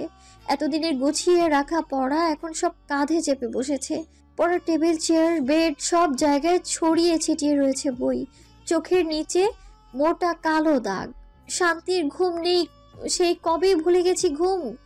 অগোছালো চুল নিয়ে হল, লাইব্রেরি, বইয়ের দোকানে ছোটাছুটি, ওর কাছ থেকে নোট কালেকশন, সব মিলিয়ে এক ভয়ঙ্কর জীবন পার করছি আমি। এর মাঝে যখন পরীক্ষার হলে প্রশ্ন দেখে চোখ বড় বড় হয়ে যায় আর অবচেতন মন বলে ওঠে, এগুলো আবার কি? সেই অনুভূতি তো বুঝিয়ে বলার মতো না। আমার এই বিভৎস দিনের এক বিভৎস সন্ধ্যায় হঠাৎ এক অপরিচিত নাম্বার থেকে কল এলো। হলে তখন বিদ্যুৎ নেই। চার্জার লাইটের আলোয় জোরপূর্বক বইয়ের পাতা উল্টাচ্ছি। আগামীকাল হিস্ট্রি এক্সাম। সিলেবাস ভীষণ লম্বা, হাতে সময় অল্প। এটা পাশ করে যেতে পারবো কিনা সন্দেহে আছি। এর মাঝে অপরিচিতের কল বিরিয়ানির মাঝে এলাচের মতো লাগলো আমার। আমি যথাসম্ভব এড়িয়ে গেলাম, কিন্তু কতক্ষণ? একাধারে বেজেই চলেছে। রুমমেট মেয়েটা ঘুম জড়ানো গলায় বলে উঠল, আদ্রি, কল ধরার হলে কল ধরো, নয়তো বালতির পানিতে চুবিয়ে রাখো মোবাইল। আমাকে ঘুমাতে দাও। রুমমেটের ঘুম নষ্ট না করতেই কলটা রিসিভ করলাম। ওপাশ থেকে আওয়াজ এলো না, যেন কলদাতা চাইছেন আলাপটা আমি শুরু করি। আশ্চর্য, আমি কেন তা করতে যাব? আমার জেদের কাছে হার মেনে নিয়ে কলদাতা নিজে থেকেই বলে উঠল, কেমন আছেন? হাই হ্যালো ব্যতীত সরাসরি কেমন আছেন প্রশ্ন করা ব্যক্তিটার কণ্ঠস্বর আমি চট করে ধরে ফেললাম। এত দিনে এই মানুষটাকে আমি প্রায় ভুলেই বসেছিলাম। জীবনের এত সমস্যার মধ্যে হৃদয়ে আটকে থাকা ব্যথাটা লঘু হয়ে এসেছিল। তবে আজ কেন আবার তাকে সাড়া দিতে হলো? আমি ভাবনাগুলোকে পাশে রেখে উত্তর করলাম, বেশ ভালো, আপনি? আমার এক মুহূর্তের জন্য মনে হলো লোকটা ব্যর্থ প্রেমিকদের মতো ভাঙা গলায় উত্তর দিবে, যেমনটা রেখেছেন। মনে মনে কড়া কিছু উত্তর সাজিয়ে রাখলাম। হৃদয় ভাঙা প্রেমিকদের মতো আচরণ করলেই তাকে ছাই মাটি দিয়ে ধুয়ে দিব একদম। কিন্তু মানুষটা সর্বদাই আমার চিন্তার থেকে কয়েক শত হাত দূরে দাঁড়িয়ে থাকে।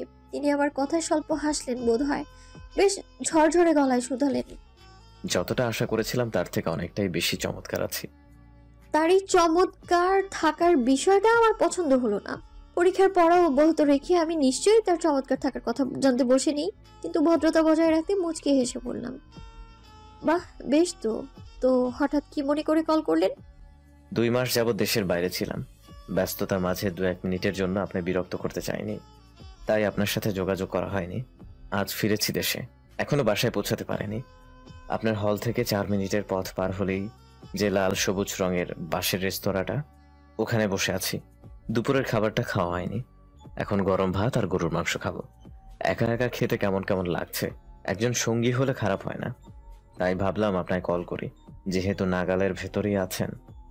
তার এমন কথায় কেমন প্রতিউত্তর করব ভেবে পেলাম না, তবে উপলব্ধি করলাম আমার কান ক্রমশ গরম হয়ে উঠছে, যেন যখন তখন রেলের ইঞ্জিন থেকে ধোঁয়া ছড়ার মতো ধোঁয়া ছড়াবে।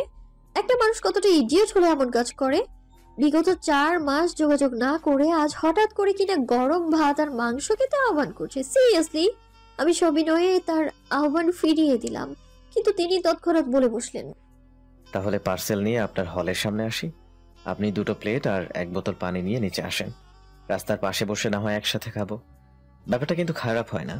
রাস্তায় চলতে থাকা যানবাহন আর হরেক রকমের মানুষ দেখতে দেখতে খাবার উপভোগ করা যাবে। আমি না হয় একটা শীতল পাটিও কিনে নিয়ে আসছি। আমি বাকরুদ্ধ, জবাব দিতে পারলাম না। তবে স্বচ্ছকে যতটুকু চিনি, এমন একটা কাণ্ড ঘটাতে তার পক্ষে অসম্ভব কিছুই না। দেখা গেল সত্যি সত্যি হলের সামনে এসে দারোয়ানকে বলে বসলো, বাবা আদিত্যকে ডেকে দেন তো, আমরা আজ রাস্তার পাশে গরম ভাত আর গরুর মাংসের পার্টি করব। আমি ফুস করে নিঃশ্বাস ছাড়লাম, খুলে রাখা বইটা বন্ধ করে ছোট্ট করে জবাব দিলাম, আসছি। ঘড়ি কাটায় সন্ধ্যা 7টা। আমি আমার পরনের জামা পরিবর্তন না করে চুলগুলো হাত খোপা করে বেরিয়ে পড়লাম। পায়ে সবসময় পরের একজোড়া স্যান্ডেল। এই অবস্থায় যখন রেস্তোরাঁয় পৌঁছলাম তখন আমার চোখ আকাশে। আমি এইভাবে বের হয়েছিলাম স্বচ্ছকে হতাশ করতে, কিন্তু স্বচ্ছকে দেখে আমি নিজেই হতাশ। সাদা রঙের ফর্মাল শার্টের সাথে ট্রাউজার এবং পায়ে একজোড়া স্যান্ডেল, গলায় এখনো টাই ঝুলছে, পাশেই বিশাল লাগেজ। আমি থতমত খেয়ে তাকিয়ে আছি তার দিকে। আমায় দেখতে পেয়ে সে ঝলমলে হাসলো, বলল, মাত্রই চেঞ্জ করেছি। গেঞ্জিগুলো লাগেজের অনেক ভেতরে রাখা, তাই শার্টটা চেঞ্জ করতে পারিনি। আমি না চাইতেও ফিক করে হেসে ফেললাম। চেয়ার টেনে বসতেই তিনি বললেন, অনেক দেরি করে ফেলেন আদ্রিতা। ক্ষুধায় আমি সবকিছু অন্ধকার দেখছি। খাবার শেষ করে না হয় কথা বলবো, এখন খাবারে মনোযোগ দিন। আমি এই প্রথম অসময়ে ভাত খেলাম পেট ভরে। রেস্তোরাঁ থেকে বের হয়ে পায়ে হেঁটেই কাছের এক খোলামেলা পার্কে পৌঁছালাম। পার্কের চারপাশ ঘুরে ভিন্ন রকমের ভাজার দোকান, মানুষের ভিড়ও কম নয়, তাতে কিছুটা ফাঁকা জায়গা দেখে বসলাম আমরা। এখানে আসার পর স্বচ্ছ প্রথম যে কথাটা বললো তা হলো, চটপটের ঘ্রাণ পাচ্ছেন আদ্রিতা? আমার খুব ক্ষুধা পেয়ে যাচ্ছে। আমি নীরবে তার কথা এড়িয়ে গেলাম। লোকটা বড্ড চতুর, কথা বলার প্রসঙ্গ খুঁজতে এলোমেলো কথা বলছে। তারই এলোমেলো কথার ফাঁদে তো পা বাড়াবো না আমি। আদ্রিতা, শুনছি। এখনো রেগে আছেন? আমি উত্তর করলাম না। স্বচ্ছ খানিক হাসলো। আমি প্রথম যেদিন আপনায় দেখলাম মনে হয়েছিল ফুলের ভেতর থেকে বেরিয়ে আসা এক স্বচ্ছ মানবী। আপনার এই রূপ না দেখলে হয়তো কখনো জানতেই পারতাম না সেই মানবীটা রাগতেও জানে। লেইং যোগ করছেন আপনি স্বচ্ছ? সত্যি বলছি। বেশ, তবে এখন উঠছি, কাল এক্সাম আছে আমার। আমি উঠে দাঁড়ালাম। পা বাড়াতে নিলেই স্বচ্ছ বলে ওঠে, সেদিনের জন্য আমি খুবই দুঃখিত আদ্রিতা। মা কিছুটা মানসিকভাবে অসুস্থ। আসলে বড় ভাইয়া যেদিন বাড়ি ছেড়ে চলে গেল, ঠিক সেদিন থেকেই মা কেমন যেন বদলে গেল। আমায় সবসময় নিজের নজরে নজরে রাখতে শুরু করলো। আমার বাইরে পড়তে যাওয়াও হলো না। ঘরে ফিরতে সামান্য দেরি হলে ভাঙচুর শুরু করতো, পাগলের মতো আচরণ করতো। হয়তো ভাইয়ার মতো আমাকেও হারিয়ে ফেলার ভয় ঢুকে গেছে তার মনে। আমি যদি সেদিন আপনার হয়ে কথা বলতাম, মা মানসিকভাবে ভেঙে পড়তো। আমার আপনার উপর ভরসা ছিল আদ্রিতা। ভেবেছিলাম আপনায় বুঝিয়ে বললে বুঝবেন। আপনিও বুঝলেন না আমায়। নিজেকে একবার ক্লিয়ার করার সুযোগ অবধি দিলেন না। আপনার এত কঠিন রূপে দেখতে চাইনি আমি আদ্রিতা। অবাক হলাম আমি। স্বচ্ছর বড় ভাই আছে এই কথা আমি জানতাম না। আর কোথায় বা চলে গেছে? প্রশ্ন সরিয়ে রেখে আমি বললাম, আন্টি কেমন আছে এখন?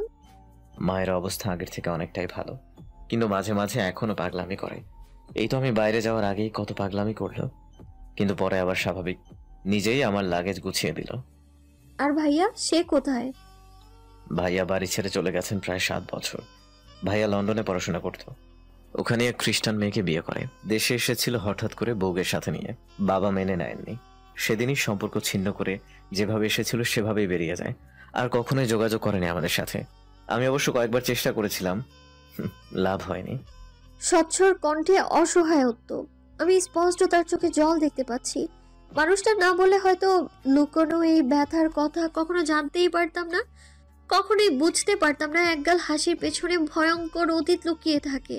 আমার কষ্ট হলো আন্টির জন্য। মা হয়ে কতটা ব্যথাই না সে সহ্য করেছে, এখনো হয়তো করছে। কখনো দেখা হলে মাফ চেয়ে নিব তার কাছে। আদ্রিতা, শুনছি। আপনি আরেকবার মায়ের সাথে দেখা করবেন প্লিজ। আমি মায়ের অমতে যে আপনাকে চাই না, আপনাকে ছাড়া অন্য কাউকেও চাই না, আর না চাই অন্য কাউকে আপনাই দিতে। বুঝতে পারছেন আদ্রিতা, আমি ঠিক এই কথাটাই বলতে চেয়েছি আপনাকে। মনে হলো স্বচ্ছর গলা কাঁপছে। সেও কি ভয় পাচ্ছে? কিসের ভয়? আমাকে হারানোর? আমি এই প্রশ্নের উত্তর খুঁজতে স্বচ্ছর জলে ঘেরা গভীর দুটো চোখ দুটোর দিকে তাকালাম, কিন্তু তার এই সমুদ্র সমান গভীর চোখ দুটোর ভাষা আজও বুঝে উঠতে পারলাম না। এই মানুষটার চোখের ভাষা এত কঠিন কেন? আমি চোখ ফিরিয়ে আকাশ পানে চাইলাম। আকাশে চাঁদ নেই, তবে কিছু সংখ্যক নিভু তারা দেখা যাচ্ছে। আমি স্বচ্ছর পানে না তাকিয়ে বললাম, কখনো প্রেমিকের হাত ধরেছেন স্বচ্ছ? আপনি চাইলে আমার হাত ধরতে পারেন, আমি কিছু মনে করব না।